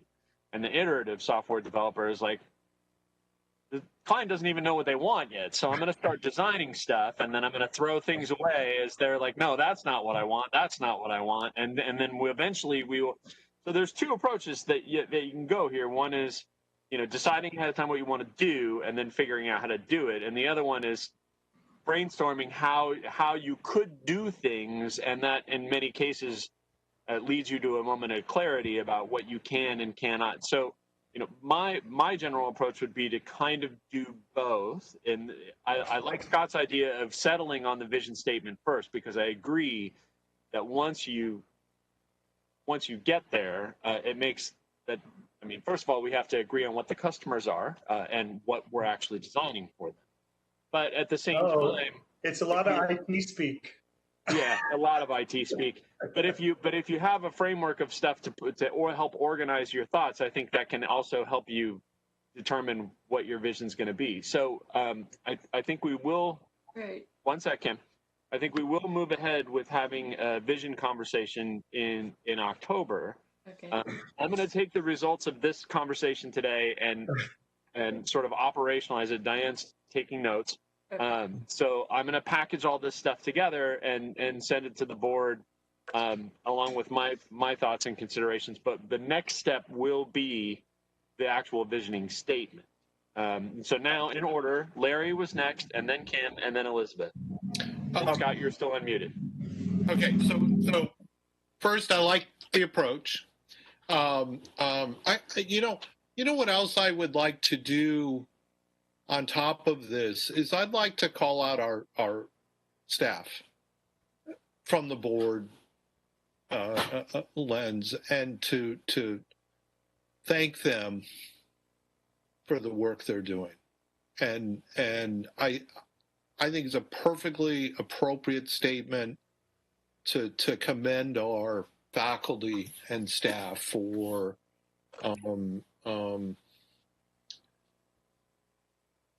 all of this, because it's I'm going to tell you from a teacher perspective, working much longer hours, trying to learn new platforms, figuring out how classrooms are going to look, wanting to do a good job, the anxiety. I mean, it's all of that, right? That we're all feeling, but you have the added thing of also, you have a much larger audience than your classroom when you're teaching, because everybody's watching you. right? I mean, you're going into people's homes, and everybody's like, "Well, I'll pull up a seat and see what's going on." You know, on one hand, it's a great advertisement for the strength of our faculty, but I would also like to put together some sort of board commendation for our people, because I think they have gone way above and beyond, and I think part of the vision is that we need to look at is this sense of gratefulness, right? Of yeah, you're professionals. Yeah, you get paid to do this, but this is an extraordinary thing that you're doing and doing quite well. So anyway, that was just my thought on that. So, okay. And then Kim, and then Elizabeth. So I'm not sure if I was being clear, but so what I wrote down on my sheet was follow up. Put the 5 areas that Pat mentioned and maybe 6 into our board policy on superintendent evaluation and bring it to the board. That's what I mean. So it's for future, not for anything we're doing in the next 3 months. Okay. So I'm not, it's just to record that so that when we have this conversation again and some of the players are different and those of us who just can't remember things very well like me, it's there. Okay. Elizabeth. Oh, you just muted yourself, Elizabeth. Go. Okay, thank you. A couple of points. Number one, I think I definitely applaud the idea of a drafted vision statement that we can respond to, but I don't see a contradiction between the vision statement and the goals, because I think the vision should include those areas, that is academics and community relations. The vision should include those items that you posted, Patrick, at the beginning. But do proceed with the vision statement. Also, as a clerk of the board, I wonder if it would be appropriate for me to draft a resolution of appreciation and encouragement for our teachers and staff, and that could be put on a future agenda. I think that's an excellent idea, and you just nominated yourself. You have homework. Yeah, I think Larry should collaborate on that. Yeah. Yes, well, people send me your ideas, because I think there could be a number of whereases, and since we often commend and have extend our affirmation to other groups, we should extend the same to our own people. So send me your ideas and I will draft a resolution. Great. That sounds excellent. And then Mr. Phelps, did you have anything else on this item? Yeah, I forgot. I think I was going to say that I was going to nominate Larry for the communication to the teachers, and not just the teachers, of course, the whole staff, but then Elizabeth has a resolution. But I think that maybe also there should be an email, a communications. I think it's a great idea Larry had. You know what I mean? A communications that goes out to the to everybody, right? So that's different than a resolution. It's just an expression of gratefulness. So I think Larry should draft that. Elizabeth can draft the resolution. But I agree with that. I guess the other thing I'm saying is, I do see a conflict between talking about goals and structure before you talk about a vision, because the vision is a heartfelt, it's just a fundamentally different thing. It's a heartfelt, broad strokes, what do we want for the district, right? And I think that has to happen first. So, but that's just me. If people are in consensus, well, I obviously it wouldn't be consensus then, but if there's majority support, for doing it backwards and having the goals and structure and then crafting a vision from that. That's not what I would do, but that's okay. Well, let me ask you this: why doesn't everybody on the board take an individual attempt, an individual stab at what their idea is for a vision statement. And you can send that to Miss Rona, and she'll send them to me, and I will attempt to synergize them for the October meeting. And then at the October meeting, we can wordsmith whatever the result is, and we can go from there. Scott's got a thumbs up. Kim's nodding. Elizabeth sounds supportive. Michelle's nodding. Okay, so we'll do that. So everybody's got homework. And I think that can, unless anyone has anything else on goals conversation, which turned into a vision conversation, but that's all right. One step at a time. I think we can take a break. Kim needed 20 minutes. Is that sufficient? Less? More? 20? How much do you need? You want an hour? Oh, is this our lunch break? Or is Yeah, this this would be our lunch break. Oh, I'm not quite hungry yet. Let me... Well, we can take a 10-minute break and then just come back and power through, because I think the board self-evaluation, I'm feeling a sense of camaraderie here today. So maybe we'll get done with it in less than 2 hours. We might be able to get done with it as quickly as an hour and a half. So if we just take a 10-minute break and then come back. That sounds good. Okay. 10-minute break. We will be back at 11:55, and we will go on to the board self-eval when we get there.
Hold on, we've got a interloper.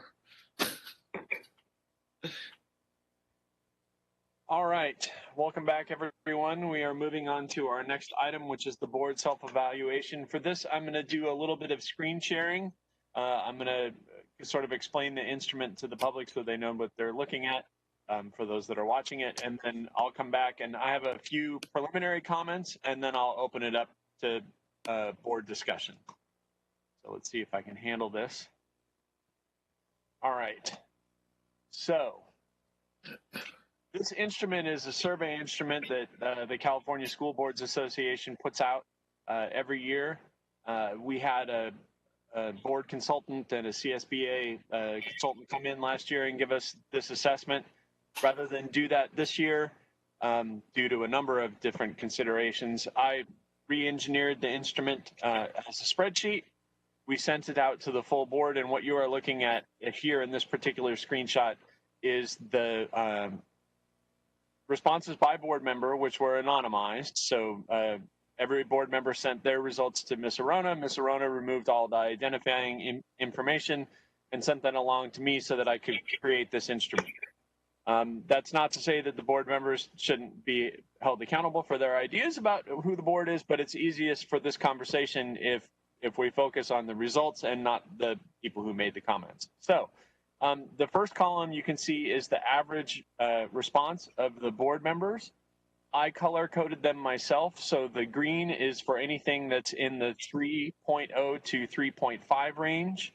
The orange is anything that's 2.5 to 3.0. The red is anything that's below 2.5, and the light blue is 4.0 to and up. Or sorry, 3.5 to 4.0, and then the dark blue is 4.0 and up. So the instrument is broken down into sections, but here's the full instrument itself. So I'm just going to page through it very quickly so the public can see what it's like. And these documents will eventually get posted to the board meeting. The other thing that I did that's not something that's included in this instrument normally is in addition to asking the board members to rate the full board, I asked them to put in whether they thought that this year's result improved over last year's result, stayed the same, or got worse. I did not actually compare them to how we rated the board last year because each individual board member necessarily does not have the same idea as the average had last year. So, but I thought it was interesting to track everyone's ideas about whether it got worse or better, and to compare that to how they rated the board generally. So that's how I'm going to frame this conversation today. So here's the raw results. We can see that in the board unity, we did have one area in the red down here at the board members do not attempt to direct the superintendent, and a couple of orange areas. I thought it was interesting in particular that this section, the board gives direction to the superintendent only at board meetings. We actually did pretty Pat, well. Can you zoom that? Yes, I can. Because it's almost impossible to read. Okay. Is that easier, Larry? Yes. Okay. So you can see that although 3 board members said that we got worse in the board gives direction to the superintendent only at board meetings, we still had a pretty good overall rating at 3.29 as an average. Also, I asked the superintendent follow-up questions about these 2 items, and I will get to that when we talk about these results. But I want to finish going through the instrument here. So the next section is on board culture. You can see the scores here are much better in terms of how board members treat each other. The numbers are considerably higher than in the previous section. There are still 2 examples of multiple people calling things worse than last year. Particularly, board members will follow agreements on how concerns from the community will be handled, and the board governors within board adopted policies, bylaws, and protocols to manage board operations. So in spite of the fact that we have good scores there, 3 board members both rated those as worse. There are other ones where the people said that it was worse, but it looks like it was worse on the margins because the scores are so high. So I only particularly was going to pull out these 2 for additional conversation, but I did want to make a note of all the ones where people said they got more than 2 or more people said they got worse. The next section is board meetings. This is broken into 2 pages. I apologize for that. You can see This is our worst rated section, and that's not surprising given the length of board meetings. We will talk about these items, particularly the ones in the red, when we get to that section of the conversation. And then the second to last is board structure. Again, we did pretty well here. I think the board overall is happy with the current set of board policies and protocols, but there are some areas in here. There's a little bit of disagreement about which ones are particularly good, particularly in the second half. So we will talk about that. I thought that this one was interesting in that the board evaluates the performance of the board, got a below 3.0 rating, and yet still everybody said it was the same or improved. So I'm not quite sure what to make of that, but we can discuss that when we get there. And then the last section was in community leadership, which again, pretty good overall results. Now, although the overall results were good, it was a clear pattern of how the individual board members felt. So what I did here is I pulled. Who was that, Scott? Did you have a question? No, I just got audio back again. My audio is going in and out. Sorry. Okay. Yeah. So here I thought it was interesting that you can see. Make that bigger, please, Pat. Yes. 1 second. There we go. So here, I thought this was pretty interesting in that we seem to have sort of this almost looks like the dashboard or the scorecard for the district on the PASP website. But you can see that 2 board members are pretty happy with the way the board is going. 2 board members are less so, and then these sort of 3 in the middle have some areas of concern, but overall they're right around 3, so 2.98 to 3.26. And then we have a jump in here between board member B and board member C and E, and a little bit of a fall off between board member D and board members F and G. So I think I bring this up not because I'm trying to call out board members for how they think the board is doing, whether I think they're on one side. I'm in the middle of this ranking. You can probably figure out who I am if you look at the individual board results. But I think it's interesting that what this says to me is that there's a disconnect between these 2 board members and these 2 board members that may be influencing how the aggregate scores work in terms of some sort of expectation or how they feel their views are being heard. And so I would encourage us as a board, overall, to try and make sure that these 2 board members are feeling a little bit more heard on the areas that they think the board is not doing well on. Because I think ultimately we would like to see, at worst, only a few oranges here, and most of this scale be from green to blue. But we've got some red in our ledger that we should work on clearing up before next year. This was the results on the section of unity. One interesting thing in these subsections is you can see that the board members' rankings is different. So different board members feel we're doing better or worse in different areas. This was, I thought, particularly interesting. Board member G gave the board overall not a very good score in this section, but they did say that almost all of the individual categories, we were either the same or we were actually improved. So that speaks, I think, to what they thought about the board last year. Then there's this chunk again in the middle.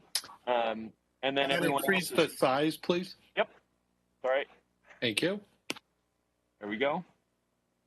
So again, 2, and in this case, yes, go ahead, Kim. So this is where I want to mention that, and I'm not sure how it happened, and I didn't realize it, I think, until with a day or so ago, that I think there are 4 categories. Mm-hmm. 1, 2, 3, 4, 5. But the original instrument from CSBA has it broken down more granularly. And even on the document that we have, the breaks are sometimes at a different place. So Right. Board Unity, just to throw out what they are, so Board Unity from their heading is the first 6 questions. Then the next 5 is really roles and responsibilities.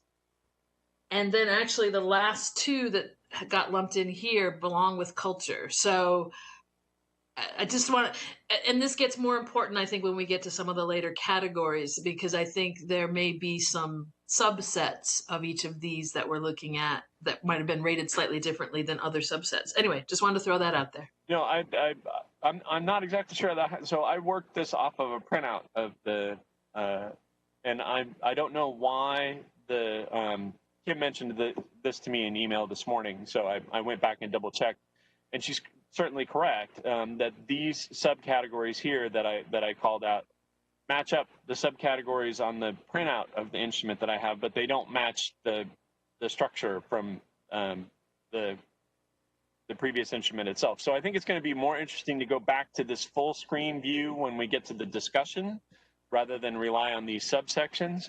But I did want to at least talk about the subsections briefly in terms of the results. So I'm just going to finish. I'm going to go through these real quick, and then we'll go back to the main instrument.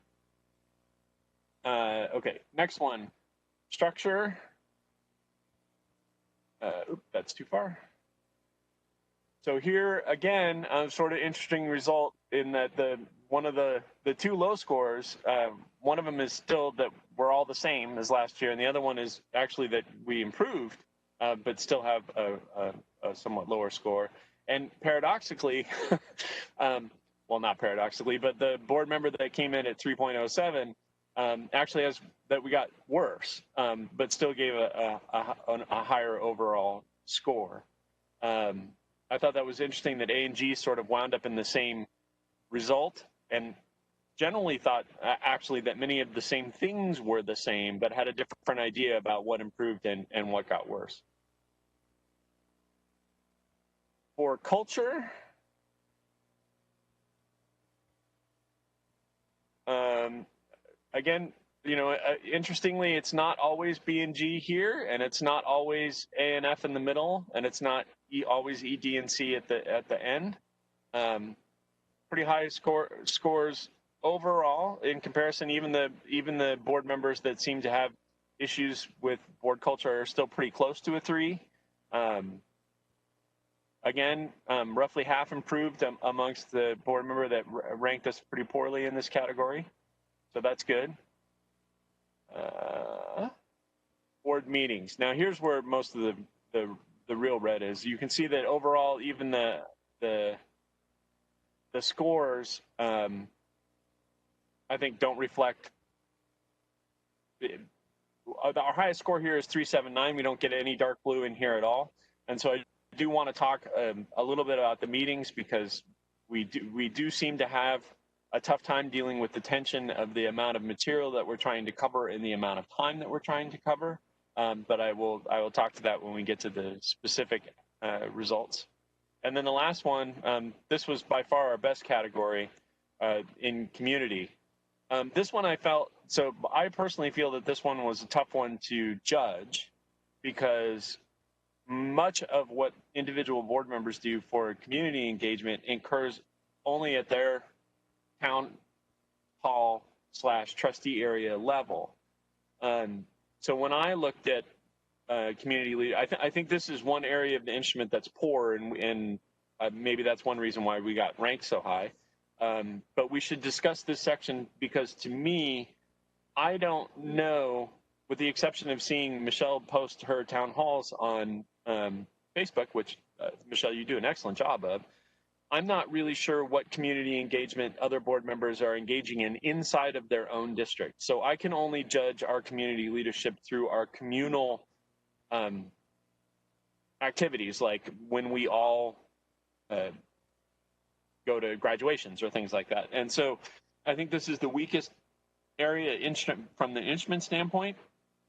And we should have, this is one area I think we should establish better board protocols on, because one thing that the board did not do when we switched from at-large districts to sub-districts is update the board protocols that reflect sort of the differences in what our expectations are as a board for what individual board members should do in engaging with their own trustee area. And I think that's something we really should discuss.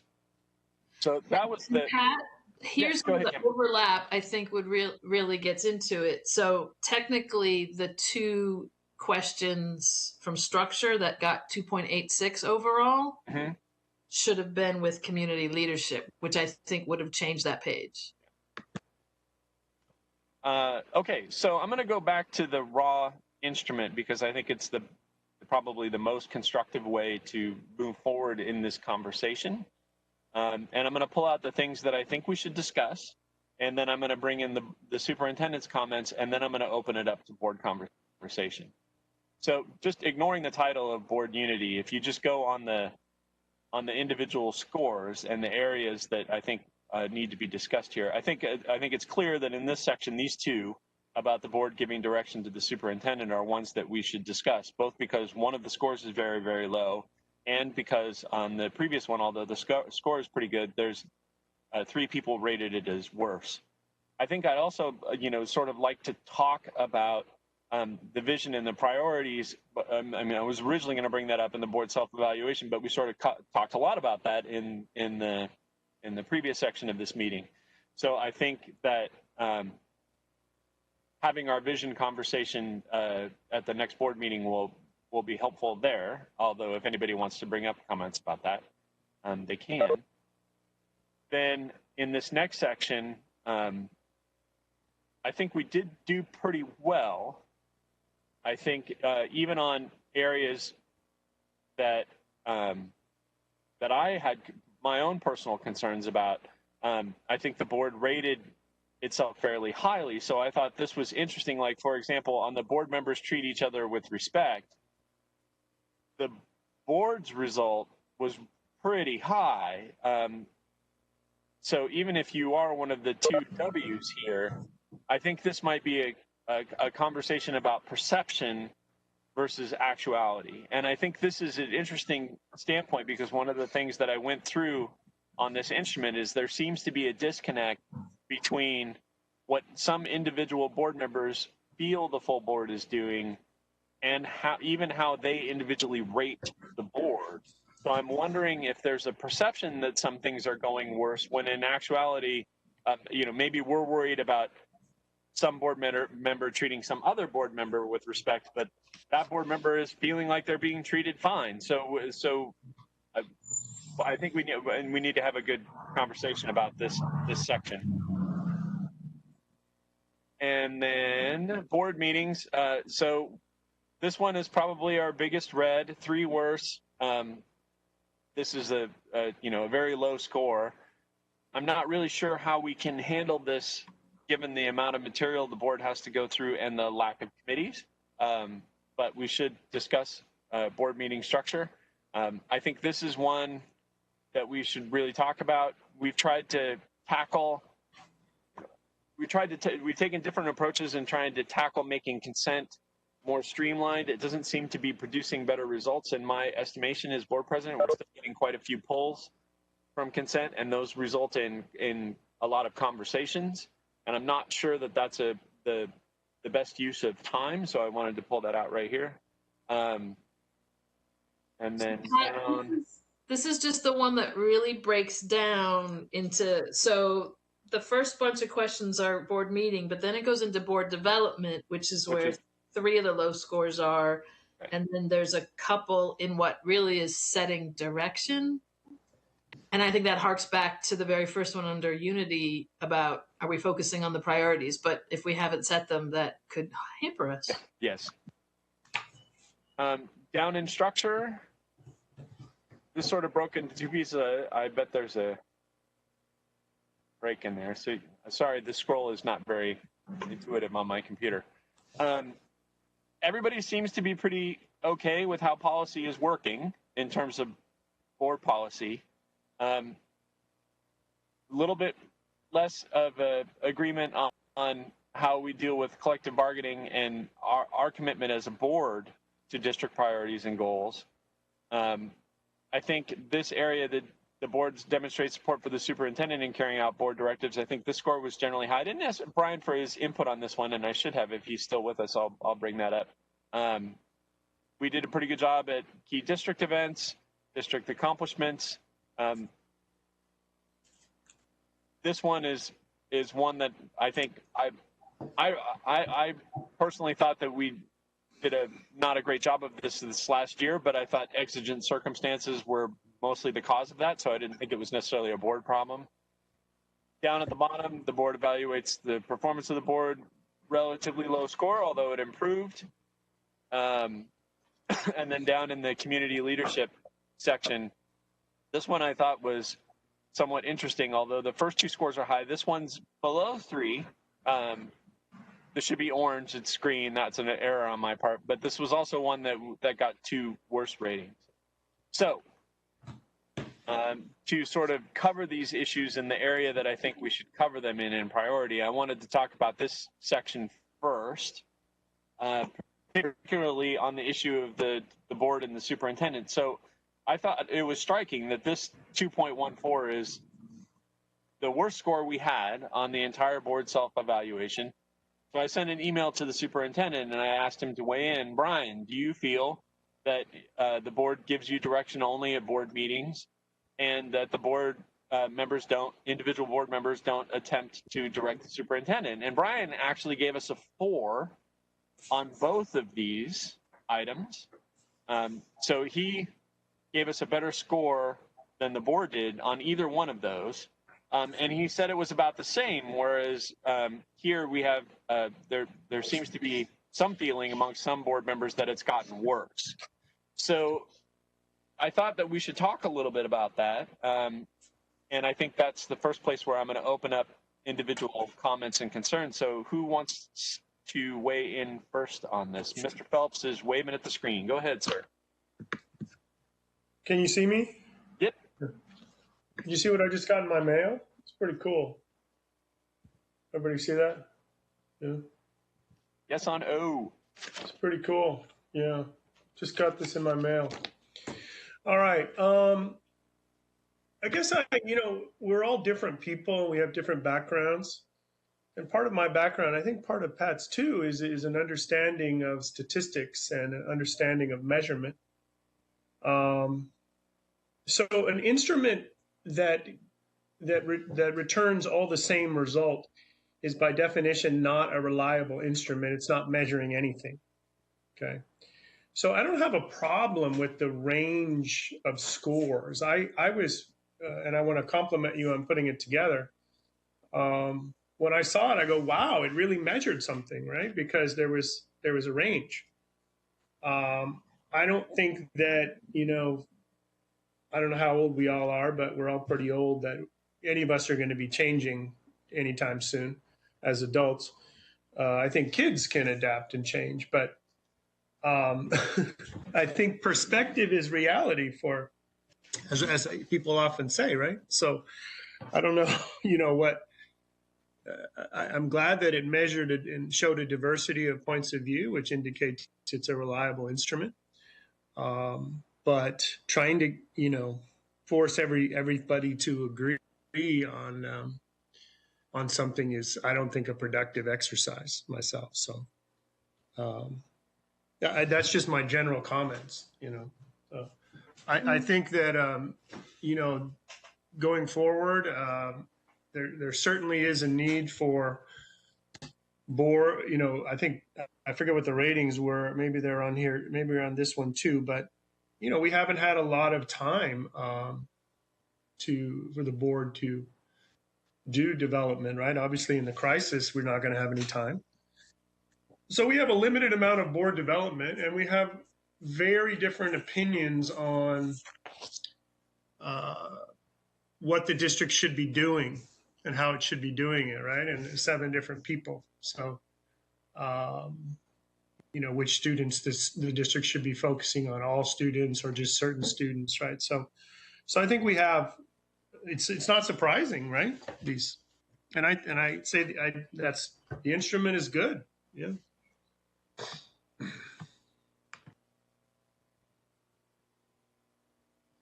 All right, who would like to go next? Elizabeth, you're reaching to unmute, I think. I'm not sure you can see my hand, Pat. I cannot. Why don't you go ahead and go, Kim, while... Sure.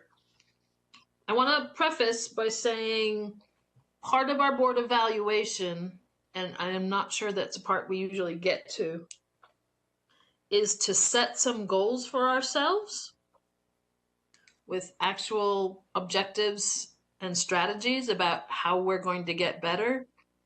I know that the last time we did this, and I think we, even with the facilitator, we didn't even, I feel like we got a little cut short. I don't think we went through every area that we wanted to go through. And then we didn't really set anything and say, and the next step is, and we're going to focus on this. So I want to remind us to leave some time to do that, because that's kind of the point. I mean, we're not, if we just talk about this and we all walk away and we come back and we don't change, then we'll be saying the same things next year. All right. One of the things that I thought as I did this instrument and reflected back to prior conversations at retreats was a feeling that we spent a lot of time talking about board compliance with protocols. Not that that's not important, but we spent more or almost all the time talking about that and not about any of the things that look at whether we're being effective as a board. So I was reflecting on that, and I want to make sure that we don't only talk about, is the board following rules, but is the board really doing a good job and having an impact and being effective. So, and so, you know, I was trying to think as I was going through this, and I went back to say, well, which of these items do I think get more towards effectiveness? And again, that whole section around meetings that I think you showed was the one that had a lot of the red and the orange colors. That's really about, you know, how we're operating and are we getting things done? And so again, I don't want to get too lost and only get through the first page is kind of my message. Okay. Dr. Pomeroy, did you have anything? Now, can you hear me? Mm-hmm. Yes, good.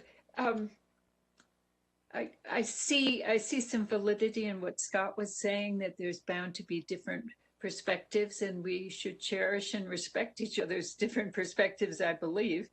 I think it would be worthwhile, as far as how we spend our time now, to look at the areas that are red and try to see if there are some concrete steps that we can take to bring those out of the red. This would not mean that we would become a homogeneous group of completely like-minded thinkers, because we need the diversity. But I think the red elements are like a red flag to us. Let's see if we can reach some consensus on improving those red areas. That would be my recommendation. Okay. Ms. Bailey, do you want to weigh in? Sure. I'm not sure that those areas that are red gets us to some of the conversations that I would like to have with this board, particularly around culture and accountability. You know, what areas do we want to look at as far as just holding ourselves accountable as a board? You know, and then there was a question, I believe, about who communicates on the board's behalf or something to that effect. And I've never been privy to who that is, whether it's a board president or officer, or if it's the individual board members, you know. And then as far as, you know, the board holding each other accountable for the protocols, I mean, the protocols are not kept by the board or followed by the board. And, you know, there's no consequence. Should there be a consequence? I mean, what is the accountability piece around that? How do we hold each other accountable? Should that be on staff to say, hey, look, you're not following the protocol? Just what are the expectations around that? And then I'd like to talk about, a more effective use of social media by board members. Oftentimes, the information that's put out on social media tends to either get ahead of what staff is going to publish, or it may contradict or correct something that staff has put out. And I don't know that that's a good look. It seems like it in a way, it undermines the work of staff, the people that are being paid to do their jobs. And if there's a problem with that, I think that's something that should be dealt with internally. I don't think that it's the board's place to put staff on blast publicly that way. And it may be totally innocent. I mean, I don't know. But there's just, I have concerns around the board's our own culture. I believe that we are at the top of this organization, and I believe the rest of what goes on throughout this organization is a reflection of our leadership. And so I would like to see us come together on these pieces that I've just talked about here, as well as some of the other points, the red points that came out of this evaluation. Mr. Torres?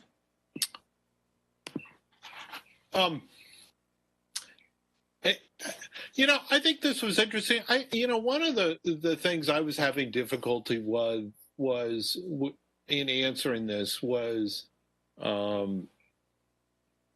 pre-COVID, post-COVID, because the environment changed, and so our board meetings reflected that.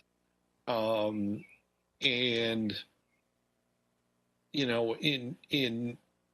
I think in many ways, because we became so cut off from the district, I wasn't visiting schools, I wasn't visiting constituents, I wasn't going into the district office. That I think things became more distant, I guess, and so it's harder to be unified, I think, in many ways in this environment, because although I hear from folks, the conversations are just much different when you're just reading emails and coming together once during a meeting. So I just think this is interesting. Like all boards, we have things to work on. I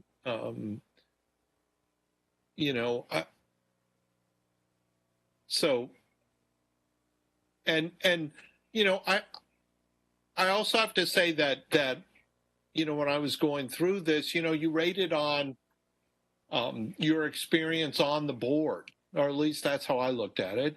How was my experience 4 years ago versus today, and give you some sort of range of thinking on this. Whereas our more veteran board members may have different definitions of things than I do. But anyway, I this is interesting to me, and we're always looking for board improvement, and I think one of the really strong reasons for doing this is because I think it's really important that we have common visions of where we're going, and it troubles me that I think most profoundly on this is the vision aspect of this, because I think when that starts to falter, then individual ideas of what action should take place become more pronounced rather than unified ideas. So anyway, those are my initial thoughts. Okay. So in the interest of sort of trying to get to an outcome, so I think Kim's right in that the focus of the board self-evaluation should be mostly, well, the board thinks this is pretty good. Do we all agree it's pretty good? Did anybody come up with anything since we thought it was pretty good? Then we'll move on. These things that the board as a whole has some concerns about. What can we do? You know, what measurable outcome thing can we do? What policy change can we implement that might improve it? Was going to be how I was going to go through this instrument at this point. So if everybody more or less agrees with that as an approach, then I can say on the issues, on the orange issues on this page, particularly the common vision and the district priorities, I think the section of the meeting that we just had and what we're talking about doing in the October meeting, both I think will help on that score. So I think we already have a next step for those two items. But I am interested, particular in those board members that rated this as worse, if they have concerns about whatever comes up in October, or if they rated it particularly poorly in this level, that they go ahead and send me individual feedback so that I can ensure that when we hit the ground running at the October regular meeting, we're hitting it with everybody hopefully already thinking we're somewhere in the green territory rather than somewhere in the orange territory. So I think we already have the next step on those two. Then the question is does anybody else have any other concerns in particular that they're worried about on those two items, or does that seem like a reasonable way forward? Pat, this is Kim. Yeah, go ahead, Kim. Sorry, I can't see my picture, so I don't know if it's there.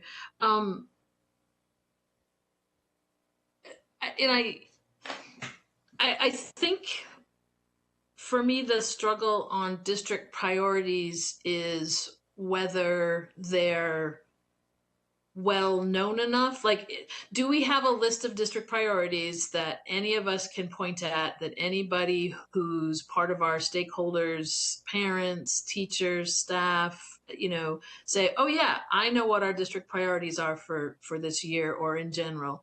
And I'm going to say this, and I don't know if everyone's in agreement. To me, having the governance calendar for the board meetings ensures that there's something that says, here's our entire year.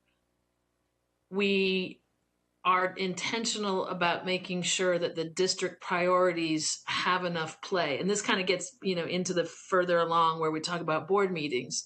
But so I'm just kind of equating that.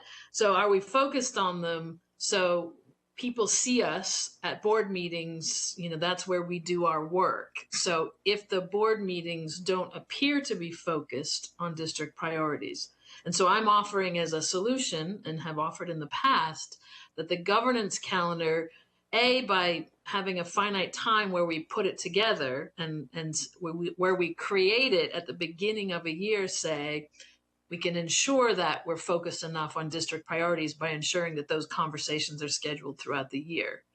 And then we actually follow it and then actually spend time during our meetings talking about the priorities. Sometimes it feels that whatever has to get approved that month is, what we're talking about, which isn't necessarily a priority. It's an urgency. It's not a priority. And so that might be one approach to solving that. Go ahead, Mr. Phelps. Yeah, that's seductive, but not practical. What's really being proposed, and the problem with the governance calendar, not that there's a problem with the concept of a governance calendar, but it would immediately mean something like meeting every Thursday, because there's constant goalpost moving, right, in these discussions. right? So if you had a discussion about whatever, whatever goes on the governance calendar, let's say staffing or, staffing projections or something, that we have on our governance calendar, right? That meeting would turn into two, guaranteed, okay? Because Ms. Kenny continually moves the goalpost. She wants more and more and more information, okay? She wants actually real-time monitoring of the school district, okay? So it's seductive to say that, but the reason that we spend all of our time approving things is because the system can't handle what she's proposing. She's proposing a whole 10 times more time spent on governance, right? Because we know her. She'll propose something reasonable, sounds reasonable, but when you get into it, it turns into hours and hours, okay? So that's seductive comment, but I've learned not to go down that road, okay?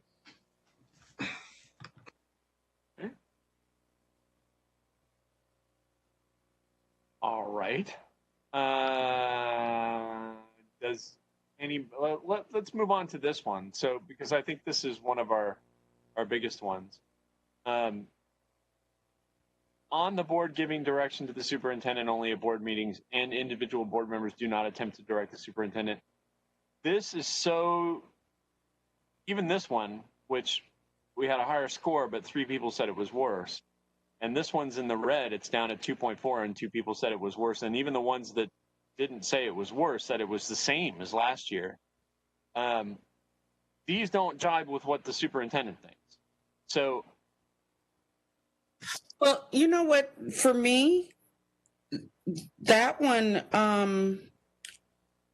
the individual board members do not attempt to direct the superintendent, and the board gives direction to the superintendent only at board meetings.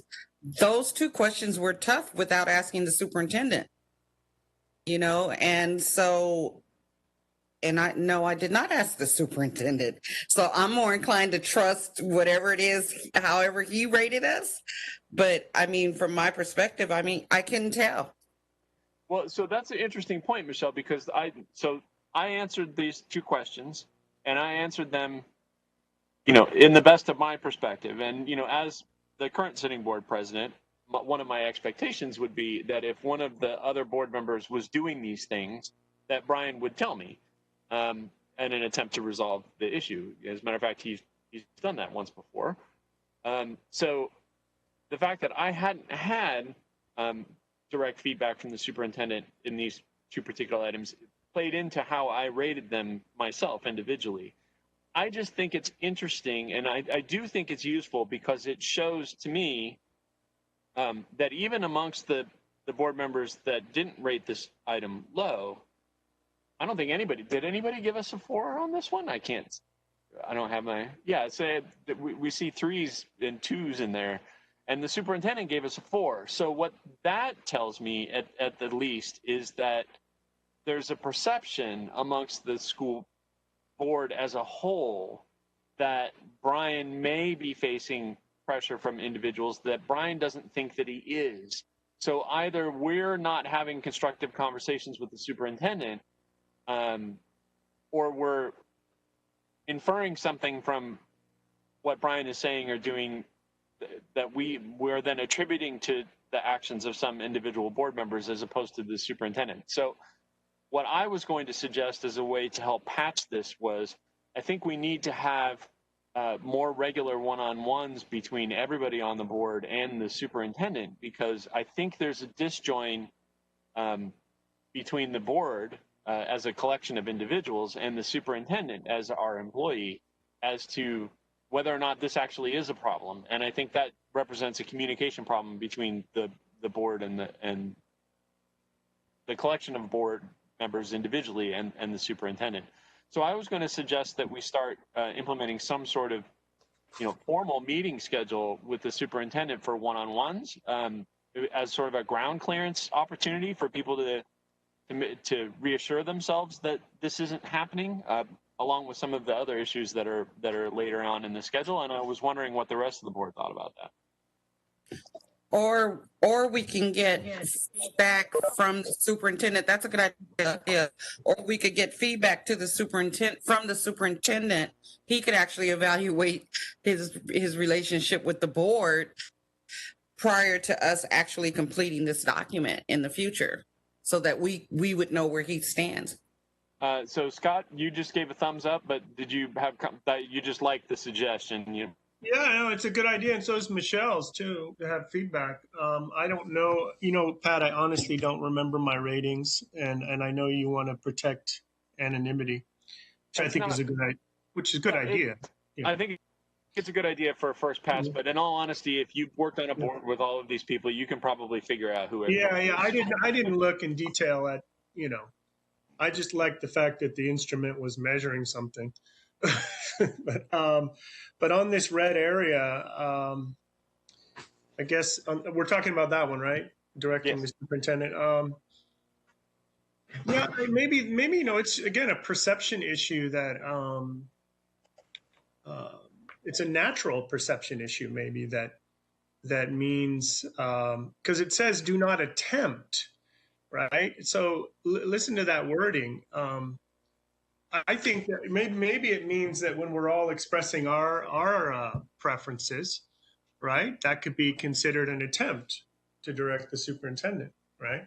So maybe it's the wording, you know what I mean? Like it doesn't succeed because the system is built, with 7 people, majority decisions, that kind of thing. Sure, the superintendent supports board member, individual board member ideas and works with individual board members. For example, superintendent is working well with Michelle, I think, on the whole response to serving our students of color better, right? And Michelle, right, participated in wrote a resolution, which was great.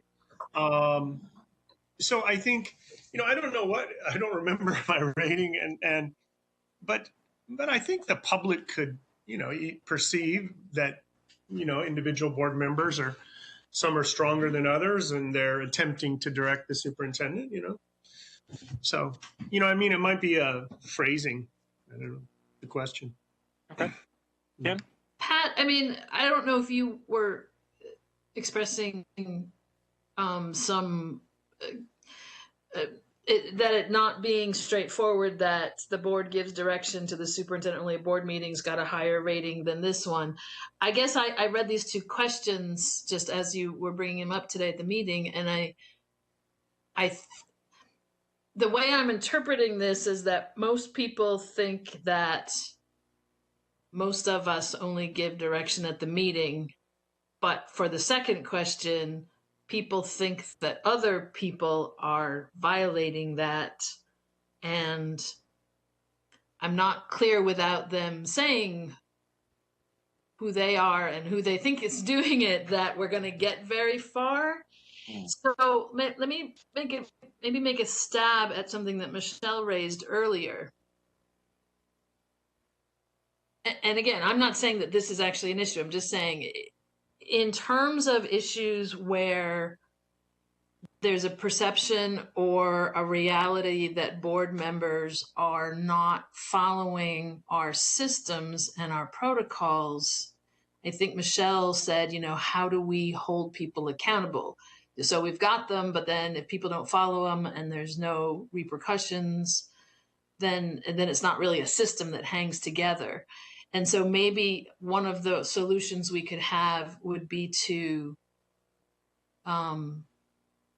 decide that we are going to follow through and say what the follow through looks like. So in other words, we have protocols, but where's the process that says when a board member feels another board member has violated a protocol, the first thing they do is email the board president, and then that president and the board member approach what are the steps, and then if there is some consensus, or how do we reach a consensus that someone's violated a protocol, and then is there something that happens? Is it what happens? So maybe it's just having a process that helps us all work through what would we do if we feel that. Because I guess what I'll say is that coming together once a year during a board evaluation and saying kind of indirect, anonymous things isn't working for me. It doesn't seem to be working for us because we kind of come back and say the same things every year.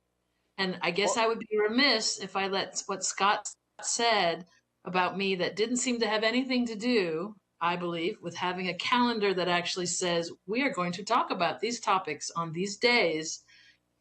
I understand that he thinks that somehow I will take that and run away, but I guess I'm going to say that I don't understand why he thinks having a schedule is a negative in and of itself. So thank you. One of the things that I would like to point out, one of the issues I've always had with this instrument is that, and I understand why it's drawn this way, right? The CSBA has created this instrument specifically in an attempt to make boards better as an organizational structure. So, I think that one of the reasons why some of these questions are worded the way they are is specifically because they want boards to get results that don't seem to match reality so that they can determine where the actual issue lies, right? So, because I think there's a conversation to be had about what does it mean to direct the superintendent? What does it mean to try and direct the superintendent outside of board meetings? And the numbers themselves are kind of less important than them triggering a conversation like, are we doing this the right way? Is there a better way that we could do it? How could we make things better? And being able to come to some sort of agreement on what those things are. So one of the things that I thought was missing, and I still think it's missing, and I think Michelle would agree with me on this point, is that we don't evaluate ourselves.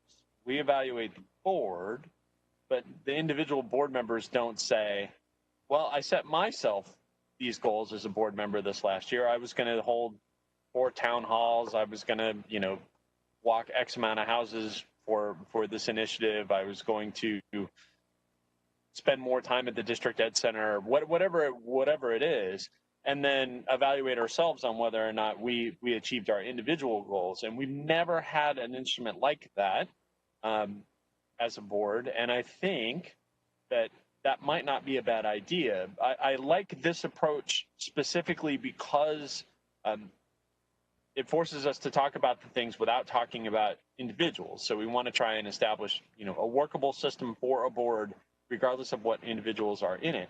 But it does then remove any sort of, it depersonalizes it to the point where that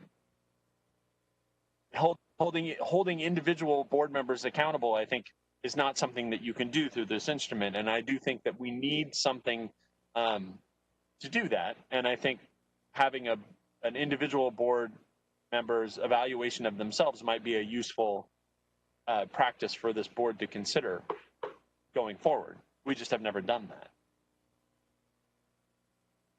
that. Okay, let's see.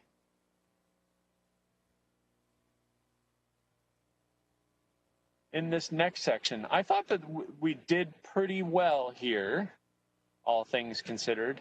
I did find it interesting that in this top chunk, the ones about respect, so these top 4, we got pretty high marks, 3.43, that's almost 3.5, all the way up to 3.86. But again, we have 2 worse, 2 worse, 2 worse. So I guess,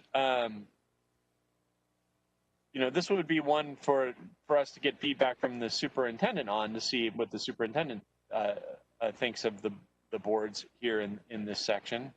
But I do kind of, because there were some worse stats in here, I did want to bring this up. Do we feel as a board that our internal protocols do a good job of treating this as a potential problem? Do we actually think it's getting worse as a board, or are we pretty happy with how we're treating each other?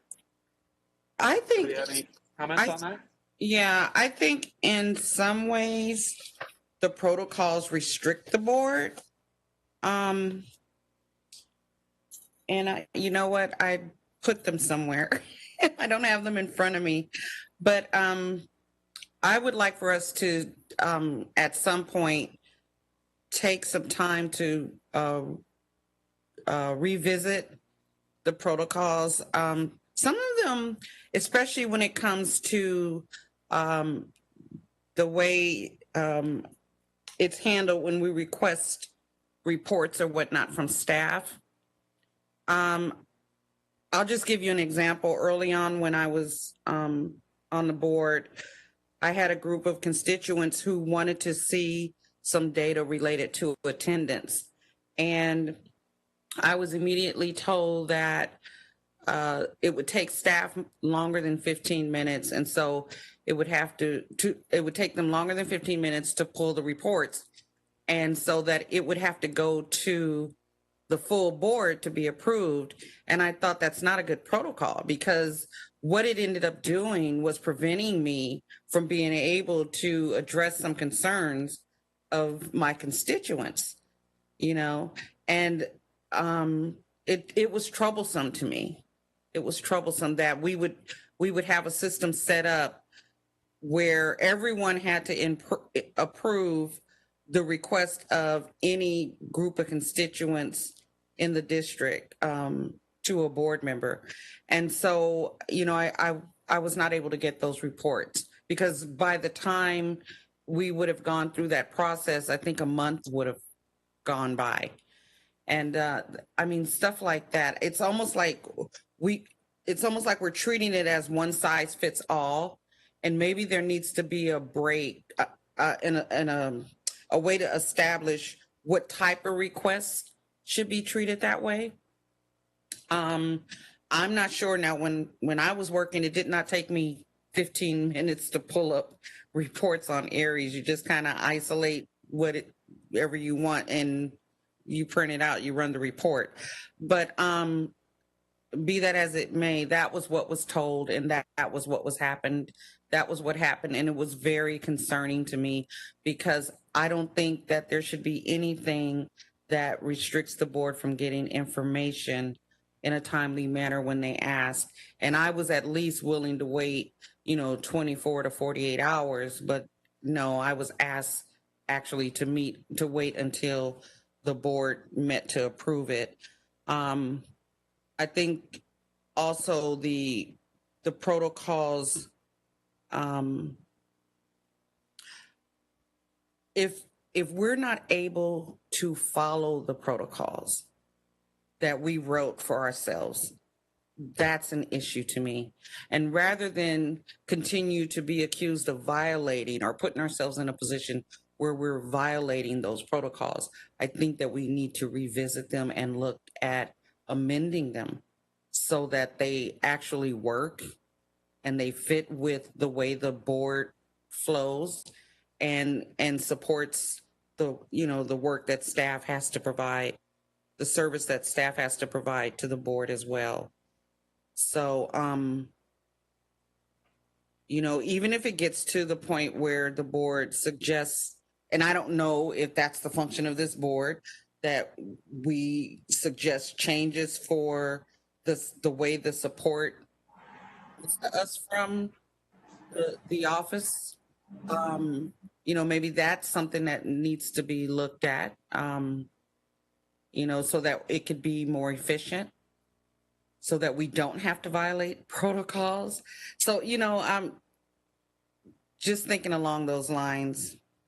I want us to have those kind of discussions that help address the areas that we are weak in, or that we violate the most, or that impact our performance the most, especially when it comes to our relationship with staff. Mr. Phelps, you unmuted.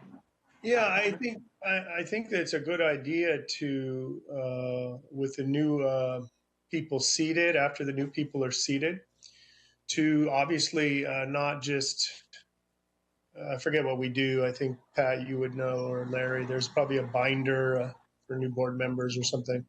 When we came on in 2015, we actually had the three of us sat with Jeff, and ran us through like an intro to the Brown Act and how to avoid serial meetings and, you know, how to avoid conflicts of interest, which I thought was very useful. Michelle, did you get that as an individual? No, but I didn't need it. I had it as a commissioner, so I was good.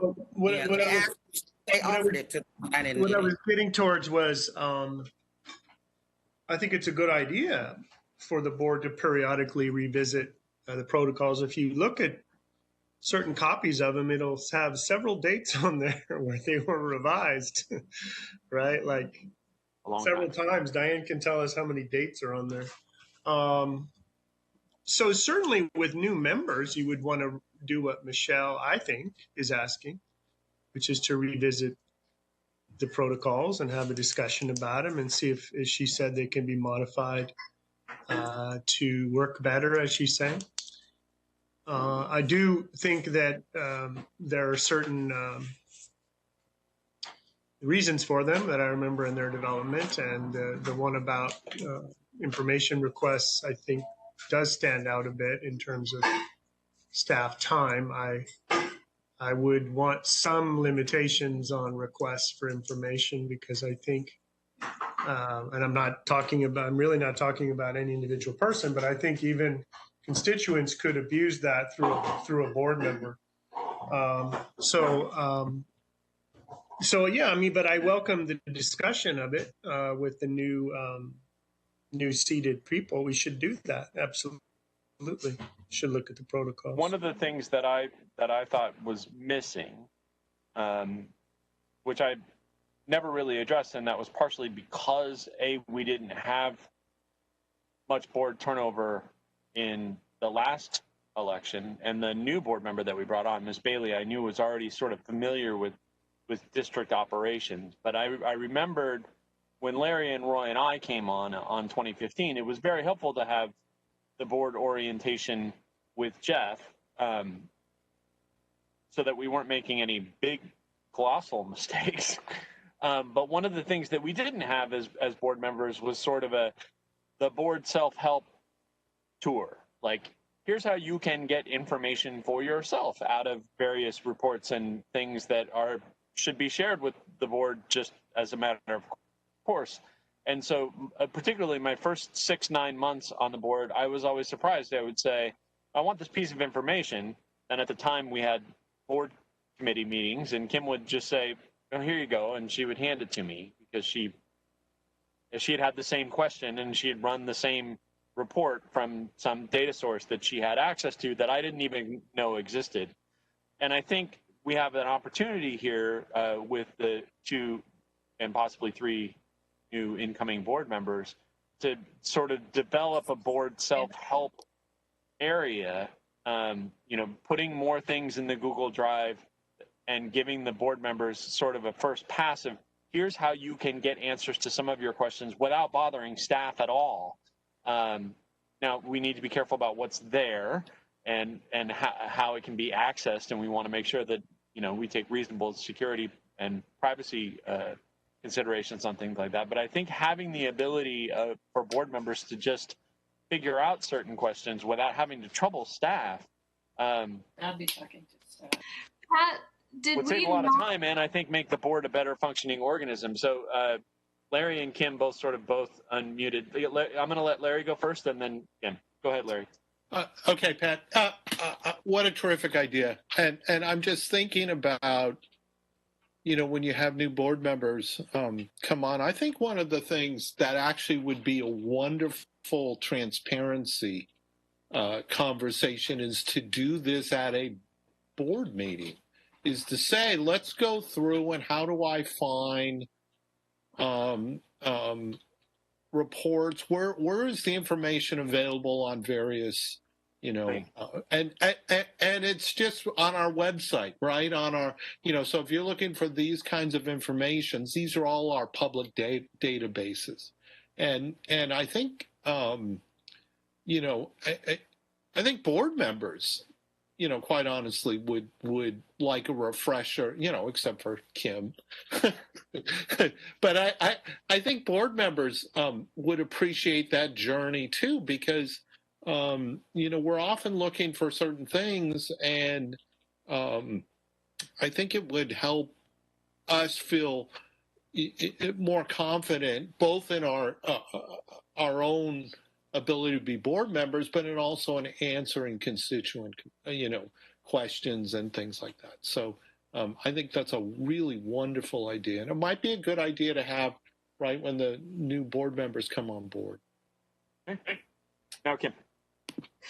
I really like what Larry said, and I wonder if here's another way of looking at that, rather than doing it all at once, is maybe having a 5-minute piece at the beginning of each board meeting where, on the screen we show how to navigate, here's a question that sometimes people have. Oh, look, if you navigate through our webpage this way, you will be able to find this information for yourself. I think that actually, would kind of speak to ongoing transparency. It wouldn't take much time. I think, we could come up with a list of things that people kind of have on their brain that they might want. I'm sure we could front load it with 5 or 10, and then we could ask people to write in with others. Pat, the reason I unmuted quickly before was it not when you three came on that we actually had other presentations, not just Jeff? Because I feel like I remember doing a presentation on LCFF and the LCAP, and I just can't remember if it was when you three guys came on or at some other point. Because I think and this kind of gets us to the next group of questions around board development, there really should be a fairly decent board orientation for new board members, because it's hard enough doing this job. And understanding what the ground is, yeah. Right. And I had, the benefit of having attended, I think it was 6 years worth of board meetings. So I had a whole lot of history, and I was the only new board member. So no one was having some big to do for me. I think I had an hour turnover, but even for Michelle, she's got all of that background. But when I came on, I knew nothing about bargaining because that happened in closed session. And I didn't really feel that I got up to speed on it for 2 or 3 or 4 years. And I think we don't want our board members to feel that there are parts that they don't understand, and they're just, maybe they think they're expected to know it. So, there isn't a clear avenue to learning more about it. And, that we all get to be on the same page. I mean, I think I've often talked about in the past, maybe having people specialize, but at least then you know who you can go to with questions who might have researched something more than you. I think every board member should know where to go to find out more information. Yeah. If I can, I'm sorry, I'm gonna peek my head in here again. One of the things, the easy places is we do have, on our board on our iPads, places where staff can put various things. But yeah, and I've looked at it periodically. I haven't gone through it, in great detail. And I think that could be a place. The board orientation thing should go in there. Sort of agendas for all our meetings, all the stuff, that are in other places on the website should also. All that information should be in the board, place on our iPads. Yeah, I think that the nice thing about that from a board member's perspective is if everything is in the Google Drive, yeah, then you can use the Google Drive search options and it will find things. One of the things that we have not done as a sort of an information process flow as a board is establish, anything that's communicated to the board should be copied into the Google Drive. I think that would be a huge step forward, particularly for new incoming board members, because then they can just be connected to that and see the wealth of information of things that have come through. Because I know there's been times when I've been like, okay, so was that in a Friday communique? Is it in my Is it in my email? Did Diane send it? Did Brian send it? Is this something that Kim copied to me? Is this something that I found on the website? Where did I get this from?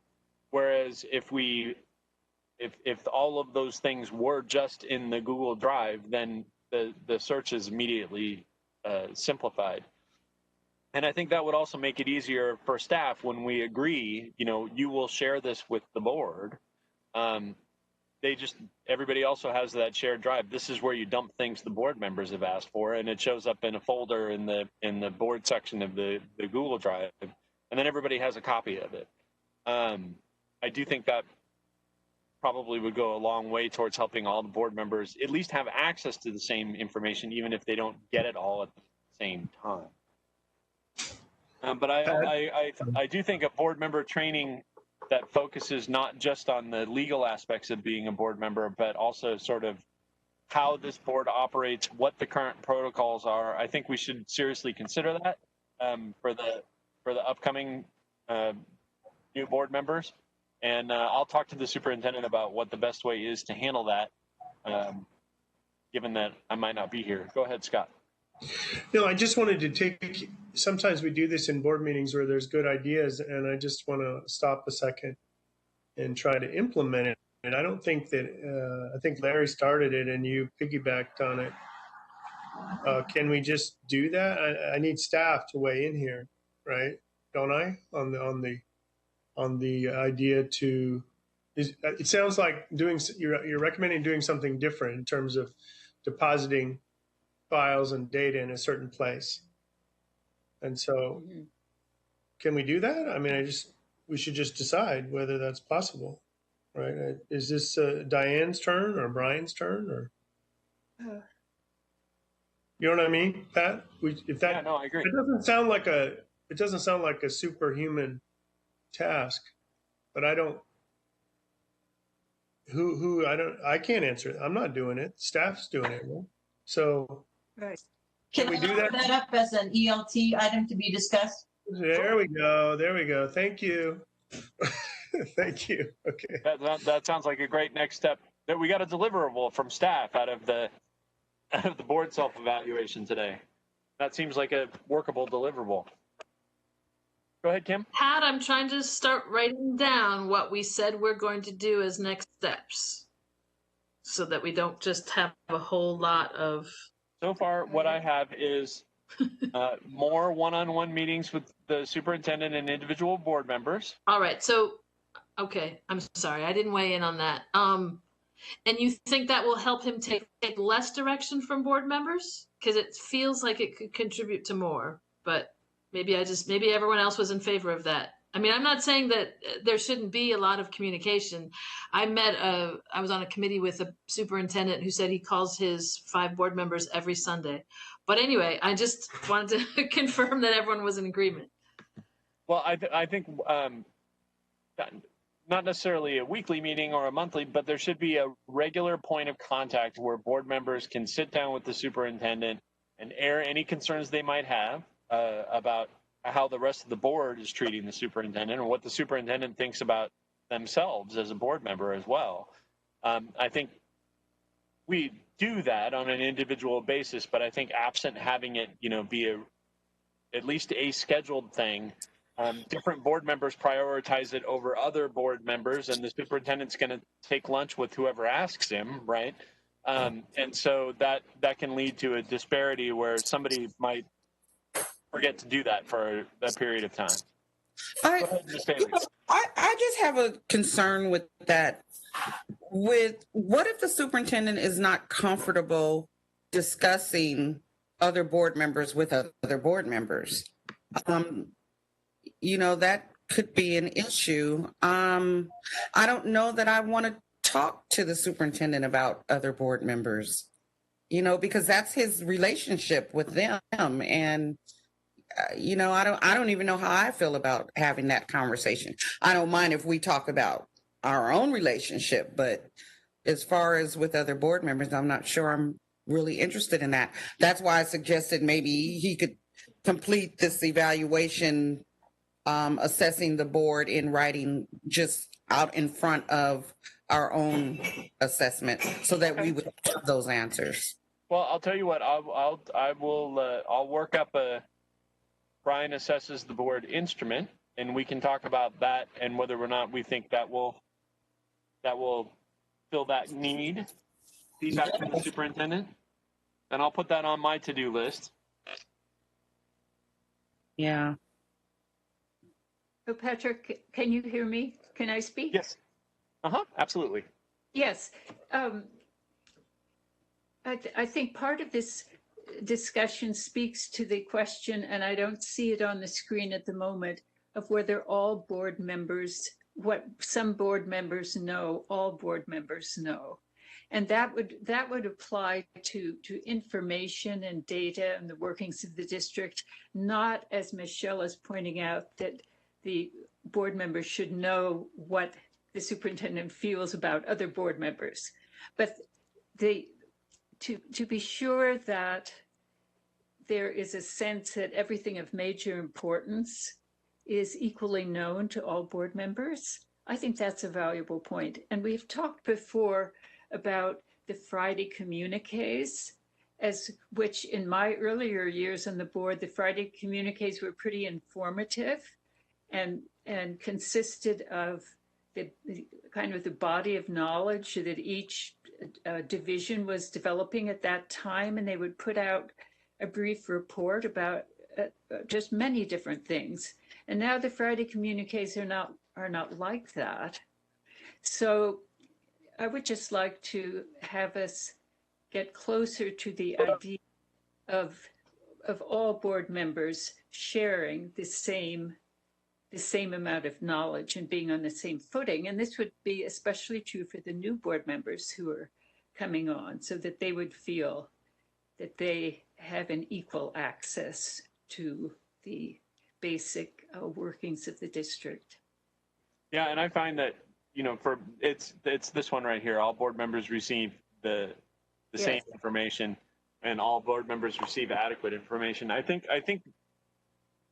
we have an opportunity here to both revise, how the board receives information in a way that encourages it all to be in a sort of a universal data store that then new board members will search. And I think that will be useful also for historical information. Someone at one point asked, so here in my office, we have a staff member who's been working for Caltech for 35 years, who is leaving us. Her last day was 3 days ago.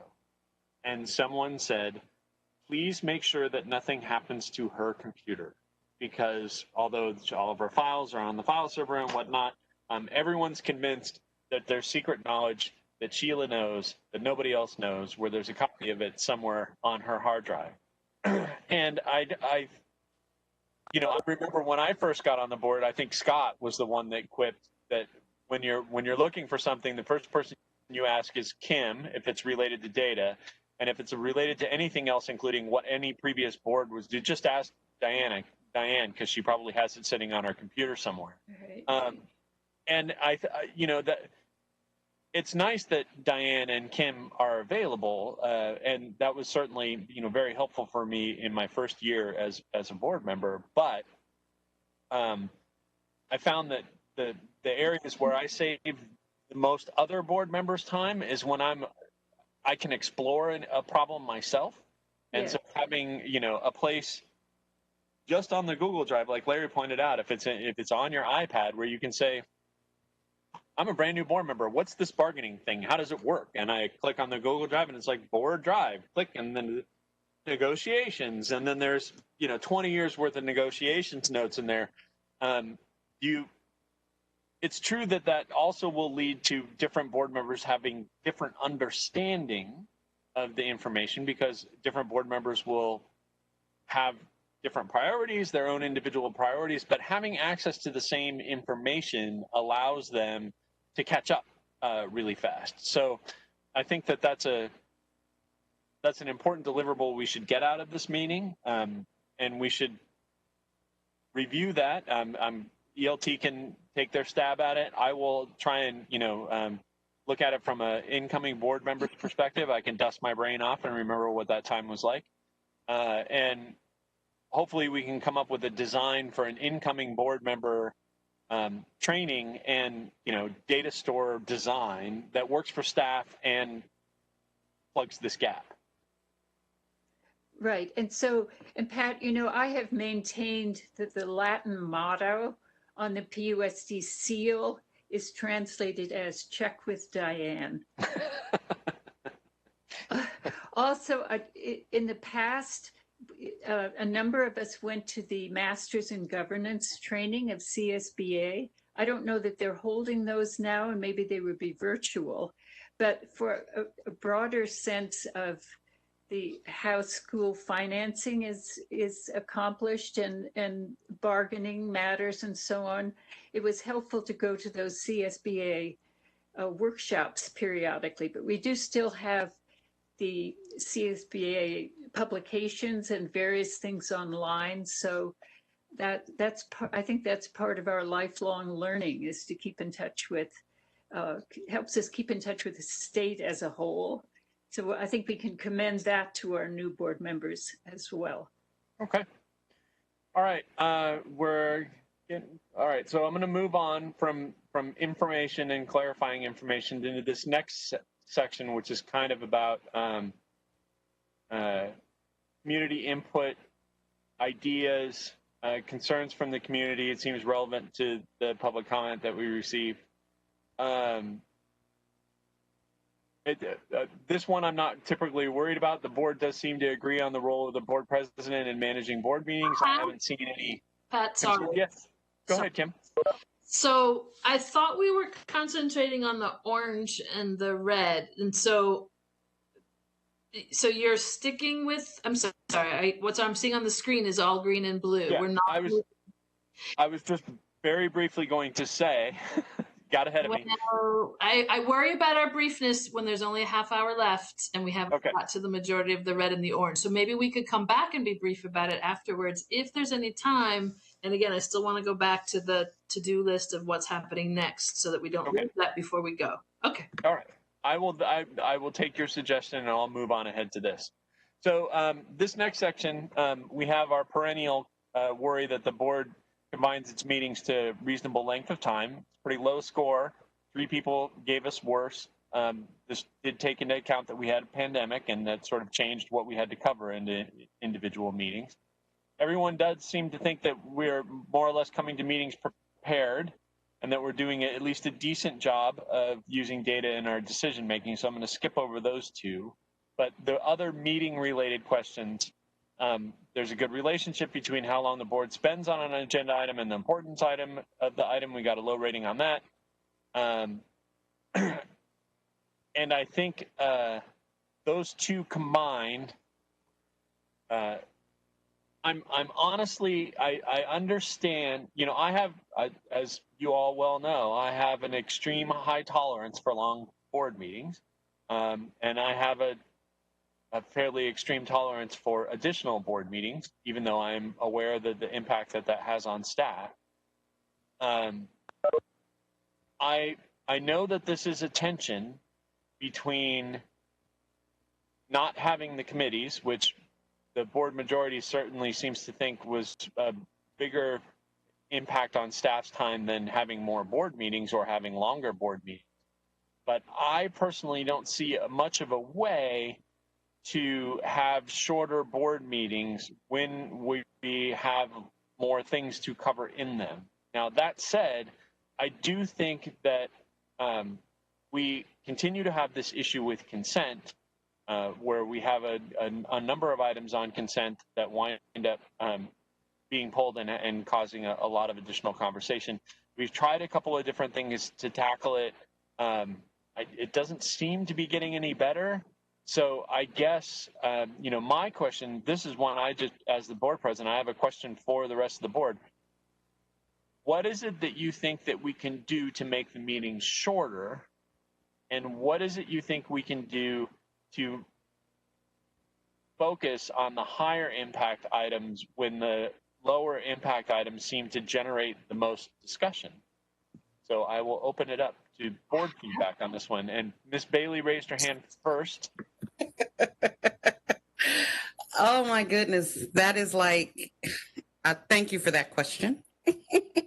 So one of the things that we used to do, and this is just from my experience as on the commission, was we limited the number of questions that a commissioner could ask on any one subject or presentation to two. There were no compound questions, and you only got 2 minutes. If the question, if you went back and forth, which you really weren't allowed to go back and forth, but that commissioner really only had like a good 2 minutes to have their questions addressed. So, and that really managed the time really well. We still got out around 9 or 10, but it was manageable. Now, I will point out that, certainly, like if you watch how a congressional commission works, they are much more rigidly timed. They are much more rigidly structured. There's, a whole Robert's Rules of Orders implemented about process on there. I agree that will make the meeting shorter.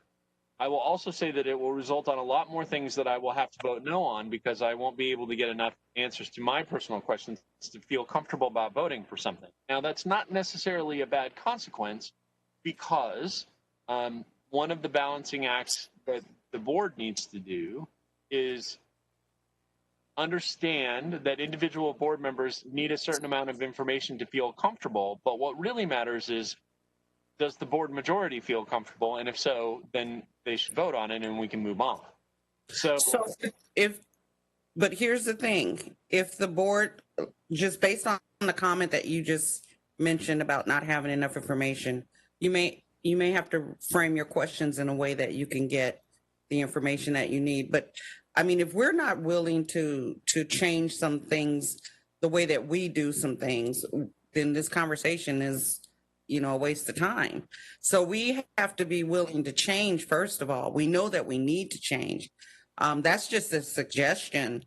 So before we hear or entertain other suggestions, I would like for us to kind of keep the conversation more optimistic so that we can start thinking more creatively about ways to address this, because it does need to be addressed.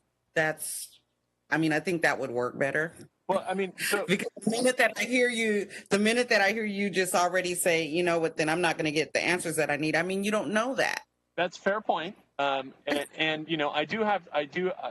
will be honest, this one's difficult for me because, again, everybody knows I'm not as concerned about the length of meetings as everyone else is. So part of me in the back of my head says, I don't really agree that this is that big of a problem. Now, I understand I am in the minority here, and so It's important for me to let this conversation be driven by the rest of you, not by me. And it's perfectly fine for you to check my biases on this because that's, I'm the odd duck. So go ahead, Elizabeth, you had some comments. Yes, I have sometimes thought that all of us who ran for office and were in candidate forums were presented with a wide-ranging and important topic which we had to address in 3 minutes. You remember all of those times? And since we have the agenda in advance, I think we can kind of focus our attention in advance on the topics that we really feel the most attachment to, and try to frame those, as Michelle is saying, those 2 questions that we want to ask. But it focuses our minds, I think. And instead of having open-ended discussions in the meetings, let's have those internal discussions with ourselves beforehand to see what are the 2 or perhaps 3 really critical questions that I have on this topic. And see if we can then express ourselves in just 3 minutes. We've done it before. So I hope that we can consider moving in that direction. Okay. Kim? Sorry, I guess my video keeps turning off by itself, and then I don't realize you can't see me because I haven't stopped it and I keep having to restart it. So obviously when we do our protocol review, when we have new board members, we have some limitations on our length of meetings, but that was really predicated on the meetings starting at a certain time, which now they start at a different time. So I think we would agree that that's not going to work. I don't know if we're sticking with this new time of meetings. One of the sections of our meeting that's gotten a lot longer is closed session. Maybe people all feel that that is the appropriate amount of time for closed session. I know that when we were meeting in person, I often would come out of closed and on the way to the boardroom go, wow, I'd really rather be going home right now because it feels like we had a full meeting already and we haven't even started, if it's a heavy public comment night, by that time, then you're really, really done. So again, I think part of this is agenda management, and I'll say it again, that a governance calendar helps you spread your bigger topics out across the year instead of realizing that you haven't discussed them and trying to put too many large topics on one agenda. So again, another good reason to have a schedule of topics. But I also want to reflect that when we got rid of board committees, I know Pat said, well, then these topics would move to our regular board meetings, and that has not come to pass. So we have stopped talking about the things that used to be talked about at committees altogether rather than moving them. And so while Pat had ideas about how to add back other meetings, we never did that. I'll also reflect that I keep hearing from different districts that they've been meeting much more often than they usually did ever before during COVID, whereas we certainly through the summer we were meeting even less. I think we had fewer meetings than we normally would have. So, I'm not saying that having 2 questions limit or some kind of time might not work. What I would ask though is that you don't equate something on consent with something like the reopening of schools and say, well, yeah, they're equivalent, so therefore everyone only gets 2 questions on each. And then I'll just reflect that the discussion part of that is not limited by the number of questions, and discussion really is what we should be focused on in our board meeting. I guess I'll throw this out since I have the floor for a second. There was a big thing made in the past about it's a board meeting in public, not a public meeting. Sometimes I feel like we're having a staff meeting with the board as an audience, not a board meeting.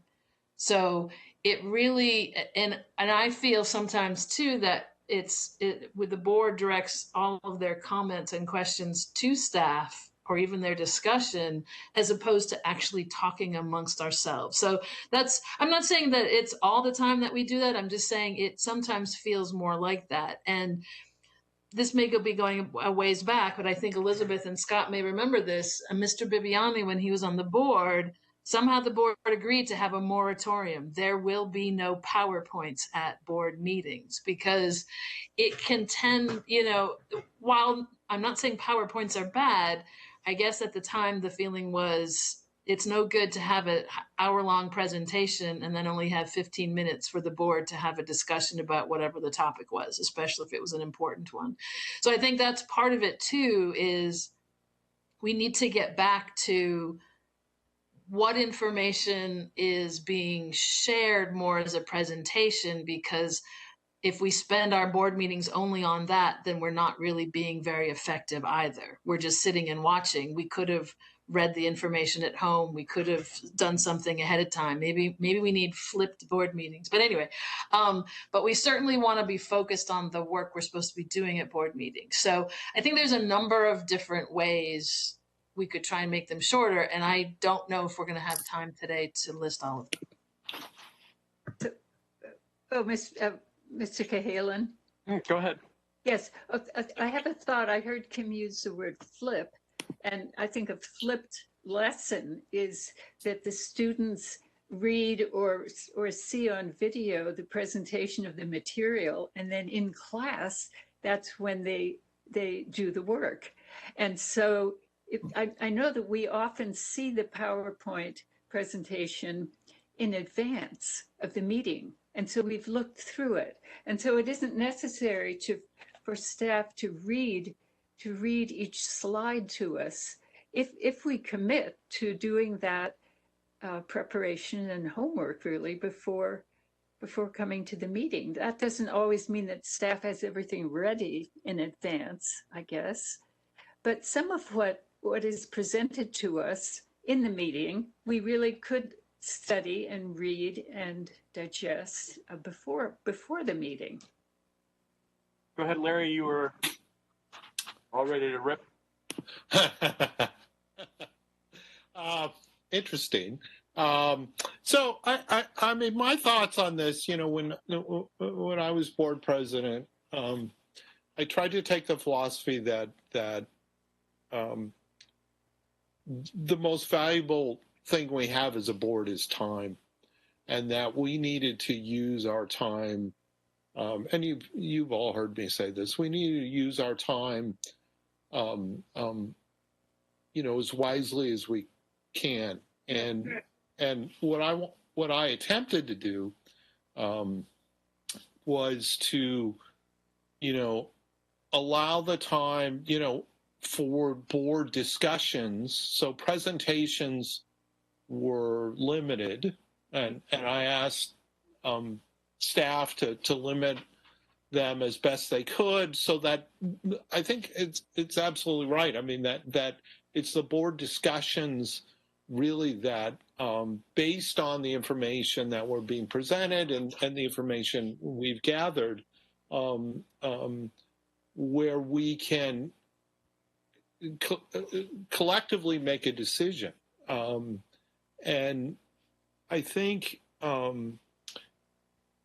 at times, and one of the reasons I don't remember exactly what I wrote on everything, but one of the things in board meetings is, you know, where we're talking about we spend too much time on stuff that perhaps is not as important as other things.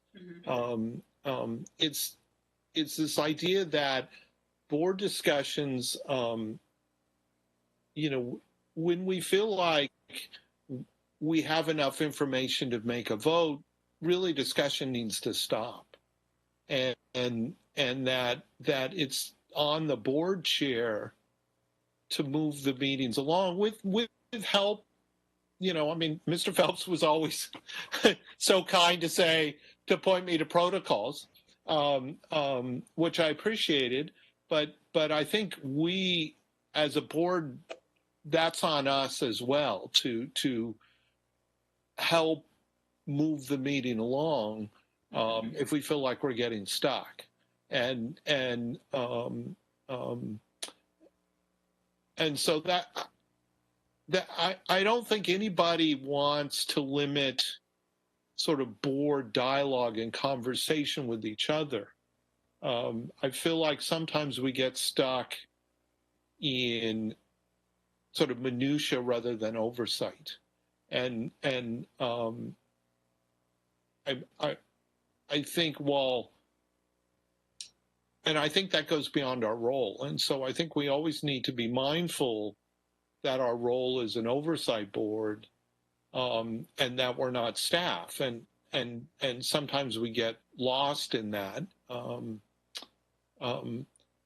But you know, I mean, I've always enjoyed working with all of you and enjoy the time we spend together.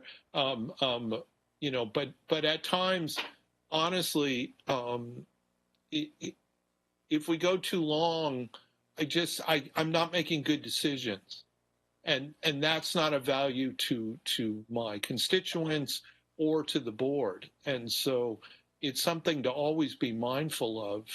Is are we going past the point where we're making good decisions and into the point where I'm just voting to just get the meeting over, right? So let me ask this. So I'm trying to take all this to heart, and I think one of the things. So I think it would be reasonable to put an amount of time or a question limit on things that are coming on consent, because then if someone has an objection to an item, there's been a couple times when I've been as board president and Kim said, does this really belong on consent? And we've moved it to its own action item. So that's one possibility. I think there's definitely an argument to be made that we could consider having closed meetings rather than having closed sessions as part of our regular meeting. I know that some governance bodies do that, where they take care of all of their closed business in an entirely different meeting. I think that would make open a lot easier to deal with, but I don't know that the board would be open to that as an idea, but it's something that we could consider.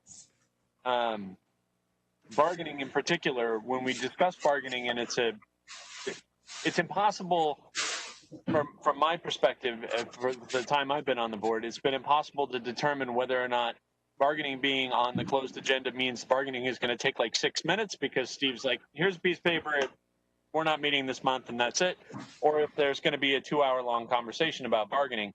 And I know that that's not necessarily independent of my position, whether I was a regular board member or board president. So that's something else to consider. If we move to, sorry, we got crosstalk there. Sorry, I was going to say that, but if we were doing bargaining where we did can you hear me? Sorry, just I can hear you. If we really did once a year have an in-depth giving direction on bargaining, then every other piece should just be a quick update. And I know this year with MOUs around the pandemic has not been normal, but I'm saying, so in other words, I think there's a solution for that too. So it's 1:43. And so I don't know if we want to write down as a follow-up, figure out some changes to different parts of our meeting and how we can, but again, I don't think we're going to solve that today, but it feels like it's a very ripe topic for some kind of follow-up. Yep. I am taking notes. Yeah. Go ahead, Mr. Phelps. Yeah, I think a lot of the comments were wonderful. Larry's, Michelle's recommendation. I remember Renata used to say that about first 5, that they had a rule, right? You don't get more questions, and you better be prepared when it's your turn. But I think that what really resonates with me is what Larry was saying, is that, and Elizabeth mentioned this earlier about the Masters in Governance training. One of the things that Master in Governance training teaches you is to not go below the wavy line, right, and go into management. And I think that's what the length of our meeting's about, is a lot of what we're talking about is management issues. And I think that we just have to trust, if you don't trust the management of the district, then yeah, you're going to need more and more information and more questions. That's just natural if you're not trusting. I do think as well that the system, capacity of the system, if you think about it, we're doing governance on the cheap, right? We used to just do it in the evening. Now we're on a Thursday evening, right? We do it a little earlier, but it's still, as a society, right? I mean, think about it. We're all part-time, right?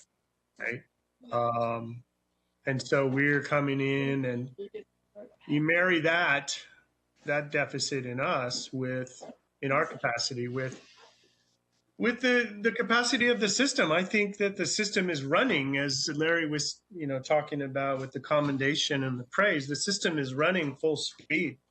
Everybody's running, and there's no time to give the board what it needs, in terms of information.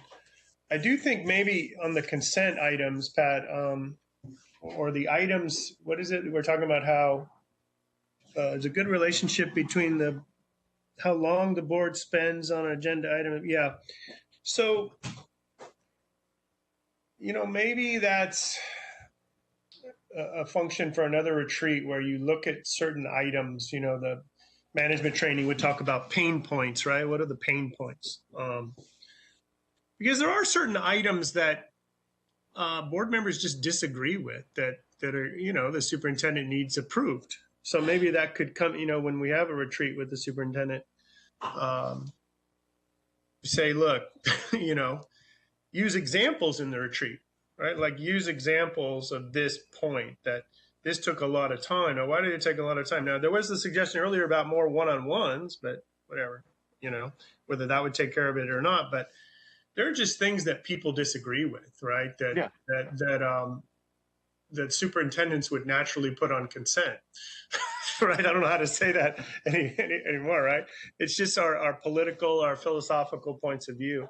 But I think in general, the length of our meetings is about, we have a variety of levels of trust. I would say that we have people and their corresponding needs for information. And I'm sorry to talk about our brother Roy when he's not here, but I think we would all agree that that's one end of the spectrum, right? And Kim is another end of the spectrum, and we're all in between, right? And so we have a variety of needs for information. And I just think this system is it's just not built, for doing this, in a more efficient way. We're just kind of throwing governance on a Thursday, right? So, I mean, I hate to say this, Pat, but you've heard me say it. When people say there's something to be improved in the district, whether that's a constituent through a board member or whether it's a bunch of board members, you know what happens. Staff comes back with a proposal for staffing that. And so they might say, oh, well, we're going to hire somebody to meet all the information needs of the board, or something like that. I don't know. I'm just throwing that out there, but yeah, you know what I'm talking about. So, I don't know quite what to do to increase trust, and we all have different information needs, but I think it's about, core discussions about management and how much do you constantly need updates? I don't, but that's just me. Yeah. All right. So these next two items, the on orientation and development and training of the board, we've sort of talked about them already. So I have a question. Yeah, go ahead. So we're just going to move forward. We don't make decisions here, or we. Right. This is just a discussion. At the end of this, once we get through, we're almost done with the list. I'm going to go back and offer, sort of my summary of what we've all agreed are things that need follow-up conversation or things that should be done, and then we'll see what the rest of the board thinks about it at that point. So on the items of development and training of the board and orienting new members. So I think there's a general concurrence, and it sort of it follows with the orange and red items in particular, that we all sort of agree that there should be a space for more board self-service on getting information. There should be a little bit more organization on incoming board members and what their expectations are and where they can find pieces of information. I think those all sort of go together. I'm going to talk to Brian about how we can do that, particularly when it comes to what sort of development and training should we have for new board members, because we will have some, and CSBA is going to be virtual this year, which in a sense is good. Does anybody else want to talk about reviewing its governance agreement regularly? It did get a low rating, but we've sort of talked about this already, I would say, and we're talking about vision for next meeting. So we will be talking about what comes after vision, I would say, in November. Pat, so yes. I'm sorry, just to what you said about CSBA, and I can't remember if I've already asked this question. Did we purchase orientation for new school board members for at least 2 people? In other words, did we sign up for CSBA knowing we're having 2 new board members? Because, anyway, this year it's being held at a very timely time. Yeah. So I signed up for CSBA. I would be willing to hand my registration to my opponent if I lose. I don't know that we can transfer them like that, but I would assume that we can. Right. It's a different, you probably didn't sign up for the new orientation for a new board member, which is usually I did not. Specific one day. Okay. So maybe this is a question for staff. I just want to make sure that we don't forget that, because I don't know. I think you guys who have done it feel it's effective. Yeah. And it's good to be with other people, even if, I guess, virtually. Yes, let's send them to that. That's important. I agree. All right. In structure, there's no orange and there's no red, at least not in this section of it right here. The second section, there's a little bit of orange. The board evaluates performance of the board. I mean, we're tackling that one today. The board uses cohesive manages to communicate district priorities, goals, and needs. I think to the extent that this is underrated, I think that ties into the conversation we were having about needing to rework our vision statement and sort of revisit what our goals are for the upcoming year.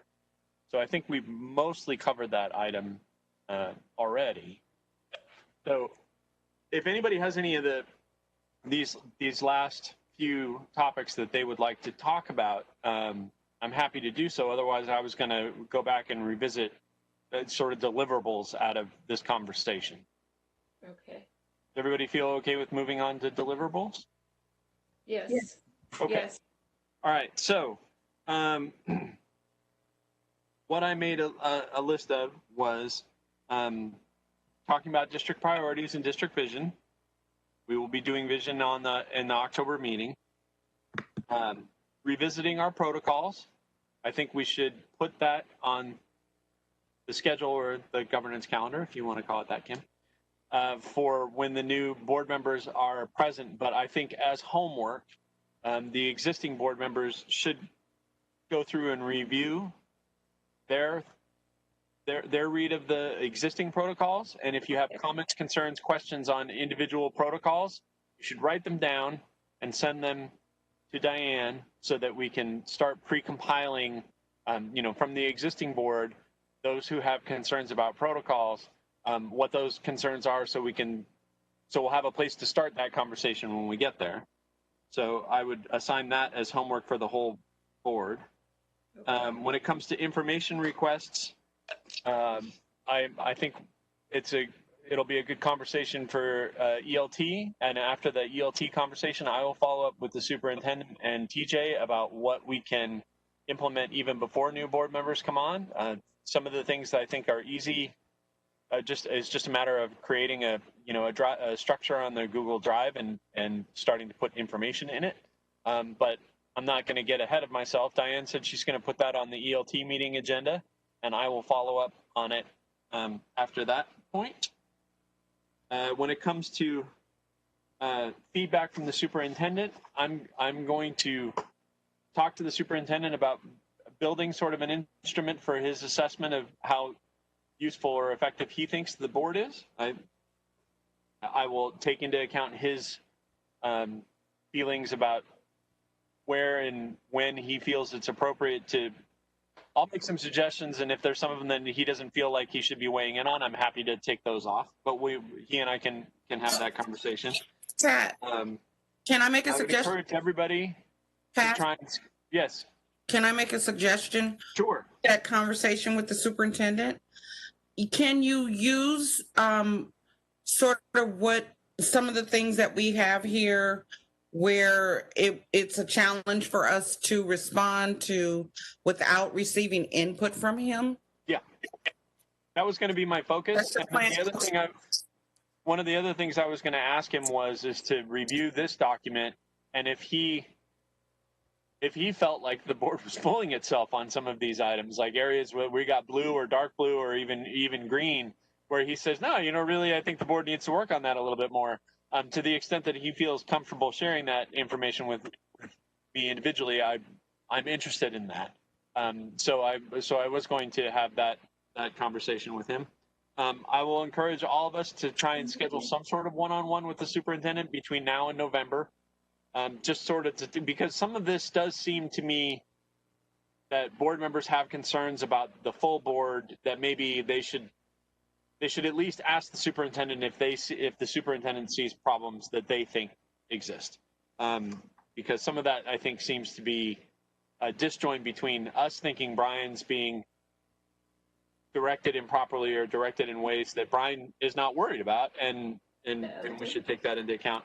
And I support that as long as it's about the full board. But when you start singling out individuals, I think that we will set ourselves up for a climate of distrust, and I don't want it to seem like a witch hunt. I absolutely agree with that. Yeah. And then I will come up with some potential proposals for revisiting board meeting structure.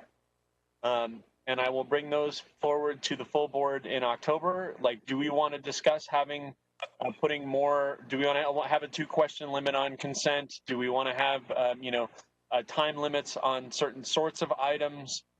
So I will work up some sort of document for that, and I hope I can get that done for the October meeting. I have to write a Measure O op-ed today, and got other stuff going on. But I will take sort of board president duty on to try and at least bring forward some proposals for the full board. Go ahead, Michelle. Oh, you're good. Okay. I was giving things up to Scott. He's doing a commercial right now in the middle of. Oh, sorry. This is Kim. Pat. Yeah. Go ahead. Did you said board orientation for new board members, right? Yes. As a follow-up. Now, you didn't exactly say what that was, but we're going to assume it's at least meeting with Jeff and maybe some other components, or that's also something we'll talk more about before December. We'll talk more about that before December. I'm happy to handle the orientation for new board members if the board wants a board person to do it. I'm also happy to fork it off. I think we should have sort of a combination of. I do think we definitely should have Jeff there. I think it's important for the new board members to understand their legal responsibilities and their legal obligations and what they get sued for. But I think having sort of an opportunity for incoming board members to discuss, where they can find pieces of information and stuff like that, we should have that as part of the board orientation, and whether that's a staff member or a board member that gives that, or multiple, as long as we're keeping under the Brown Act requirements, I think we shouldn't have to recreate the wheel, because I feel like there was some kind of document that was put together with kind of a list of information and maybe some topics. I feel like I thought we gave you guys notebooks. Maybe we didn't. Diane needs to weigh in on that. Yeah. Yeah. She just said yes. She said yes. Very short. Diane, if you can send me what the last board orientation packet looked like, and then I'll come up with potential suggestions of things I think we should add to it. We did have a notebook, and I can send that to you. I remember the notebook when we got it. It was mostly, legalese stuff, but there was other stuff in there. But yeah, I'll review it. I'll put that on my agenda of things for the board president to do. And then I do want to sort of very briefly revisit this question of, is the board interested in having closed session or bargaining be under a different structure than the way we handle it now?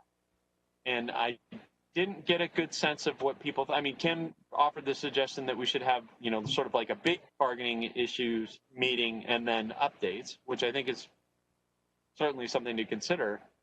Well, Pat, so making meetings shorter seems to be a common pain point for a lot of people. And people are not all coming at it from the same direction.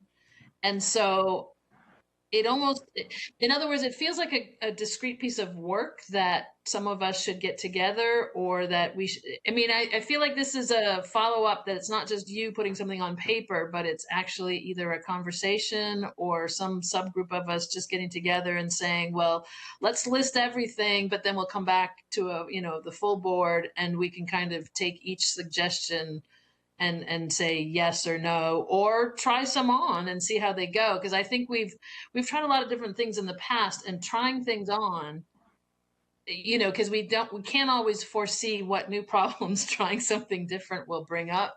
Yeah. And so I know we've done lots of different things over time in an effort, but always in the effort of making board meetings shorter and more effective, because let's not just go for shorter.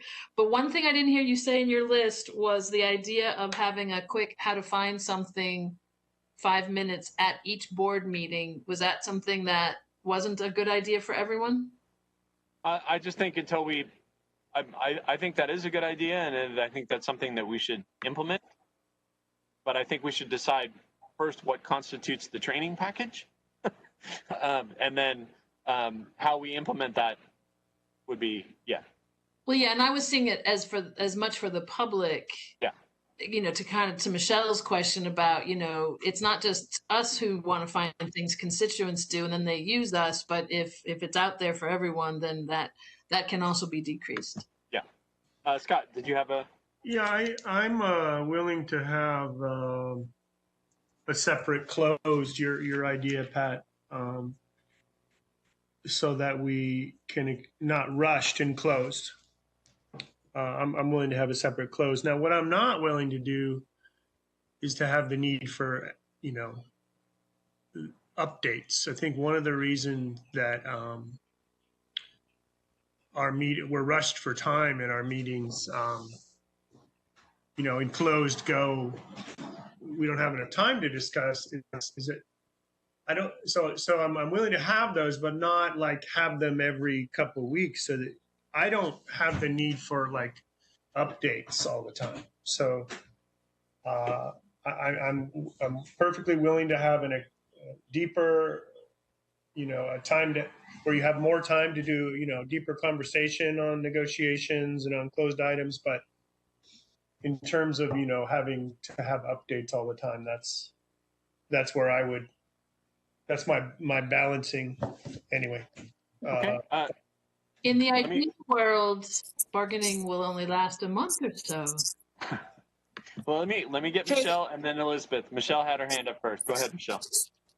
I just want to make sure that you all are clear that for me, it's not about having shorter meetings. I think the timeline that we have set forth already, that we've established for our meetings, are fine. It's just the length of time that we spend on one topic, one agenda item is what I'm proposing would help move us along through that item. So I'm not so focused on shortening the meetings. I think the time is reasonable, but we just need to move through the meeting. That's the thing. And then Elizabeth? Yes. As far as bargaining, aren't we still receiving the document called Bargaining Matters that gives us an update? I think it comes in the mail, and I don't know if it could be better shifted to online, but we do receive updates without having to spend time in meetings in so much detail, perhaps. The other thing that I'll You mean from the union? You're talking about from the union, Elizabeth? The bargaining updates from the union. That is a union piece. Yeah, we do receive that. Yeah, it's true. Are we also receiving updates? The updates from staff are more first person, let's say, in person. Yeah. The other thing that I'm going to pursue, not in person like we used to be, but oral. Yeah. The other thing that I'm going to pursue, just using board president prerogative and setting the agenda with the superintendent, I like the idea of the student first idea that both Michelle and Elizabeth mentioned, and the idea of just sort of cutting down staff presentations and having it be more, information that's pre-transmitted to the board, and then keeping the staff presentations to, a brief enough time to catch the public up so the public knows what the hell we're talking about, and then trying to focus the rest of the conversation on the board deliberating over things as opposed to having longer staff presentations. But I'll discuss that with Brian. I think it's a good overall approach. It does require that the board members get the material far enough in advance that they can consume it, which I will also take leeway if I don't feel like we're going to be able to get the information early enough to also consume it, then it's going to wind up in the board meeting because that's the first place we'll be seeing it. But I think that there's a place there for board presidents and superintendents to push farther in that direction of improvement. So I'm going to make that a personal goal for the next 2 months, and we'll go from there. Okay, so wrap up. I think we've covered most of the things that we've talked about today. The sort of last thing that I threw out that no one picked up on, and I'm just curious if people are interested in doing it, is the idea of each board member offering their own self-evaluation and their own, what their internal goals are for the upcoming year. Because I agree with Scott, right? The interesting thing about being on a board is that we don't all get what we want, and that's okay, because the district moves forward, and it does lead to tension, and sometimes that tension is productive and sometimes it's not. But I think it would be useful for all of us to sort of do an internal self-evaluation and say what our what outcomes we expect for ourselves in the upcoming year, even if we don't share it with the rest of the board, because I find, as an employee, I write down what I want to work on this year, and then halfway through the year, I go look at that document again, and I'm like, oh yeah, that was wrong. Or, oh yeah, I've been putting that off because I've been doing all of these other things. So I would encourage at least everybody to do that on an individual level. But it does answer, it does raise the question is, do we want to share that? Do we want to incorporate that as part of this board evaluation process where, next time around, we say, well, this is what we all thought of the full board, but this is what I also thought of my job this last year. I thought I did great, or I thought I was all right, or I could have been a lot better on this one thing that actually ties into the board conversation because we got a low rating on that, and I said I was going to work on it, and I didn't. So you don't have to answer that question right now, but it's certainly something to consider before the next time we have a board evaluation so that the board president can agendize it. Is there an instrument that you're aware of? I was thinking of just working one up and sending it out to everybody. CSBA does not offer one because CSBA really wants you to talk about the board as a whole. So if we're going to use that, thinking about the instrument, if we're going to use that to inform sort of what direction we go in, whether or not, say for instance, Kim might put a good idea about some issue or some matter that she would like the board to engage in, or a direction she wants us to go. And she puts that, it comes out, shows up in her evaluation, her self-evaluation. So if we're going to use that to inform us that, okay, Kim put something that's great, maybe the board should consider it, kind of thing, then it's worth it. And it also helps us to understand what each other is kind of thinking with how we see our roles as a board member, or, you know, issues that we want to work on. Because I know you guys, I mean, you see, I'm a board member, I'm with you, but I'm connected, I'm so connected to the community, and it's hard for me to imagine doing this work as a board member and not including the community. Right away, when you started talking about everyone write their own vision statement and kind of submit it to Diane, I thought about bringing parent groups in on the conversation. I mean, because to me, that makes sense. So, you know, I'm thinking about actually doing an invite to Zoom to our parent groups and saying, hey, meet me here on this date. This is what we're doing, and I want your input, you know? And so, I mean, that's certainly something that you would find out in that type of evaluation, self-evaluation, that you got a board member who's really connected to the community and wants to engage the community. So if we're going to use it to our advantage, I think it's worth it. You know, we would certainly learn more about each other as well. And you might want to come and join me. I invite any of you to come along with me in these community meetings. Yeah, as long as there's 3. Right. But yeah, well, I mean, because So what I'll do is I'll work up some sort of instrument and I'll send it out. And you can all take a look at it. And if you think it's good and we should discuss using it as a full board, we can agendize it and have it as a conversation. And if you think it's trash and want to just put it in the recycle bin, you can go ahead and do that too. But I think that's a good way to first move forward. But also, we wouldn't want to make any decisions on that until we have our new board members seated. Yeah, go ahead, Larry. No. You guys are all had your picture on, so I thought I would do the same. All right.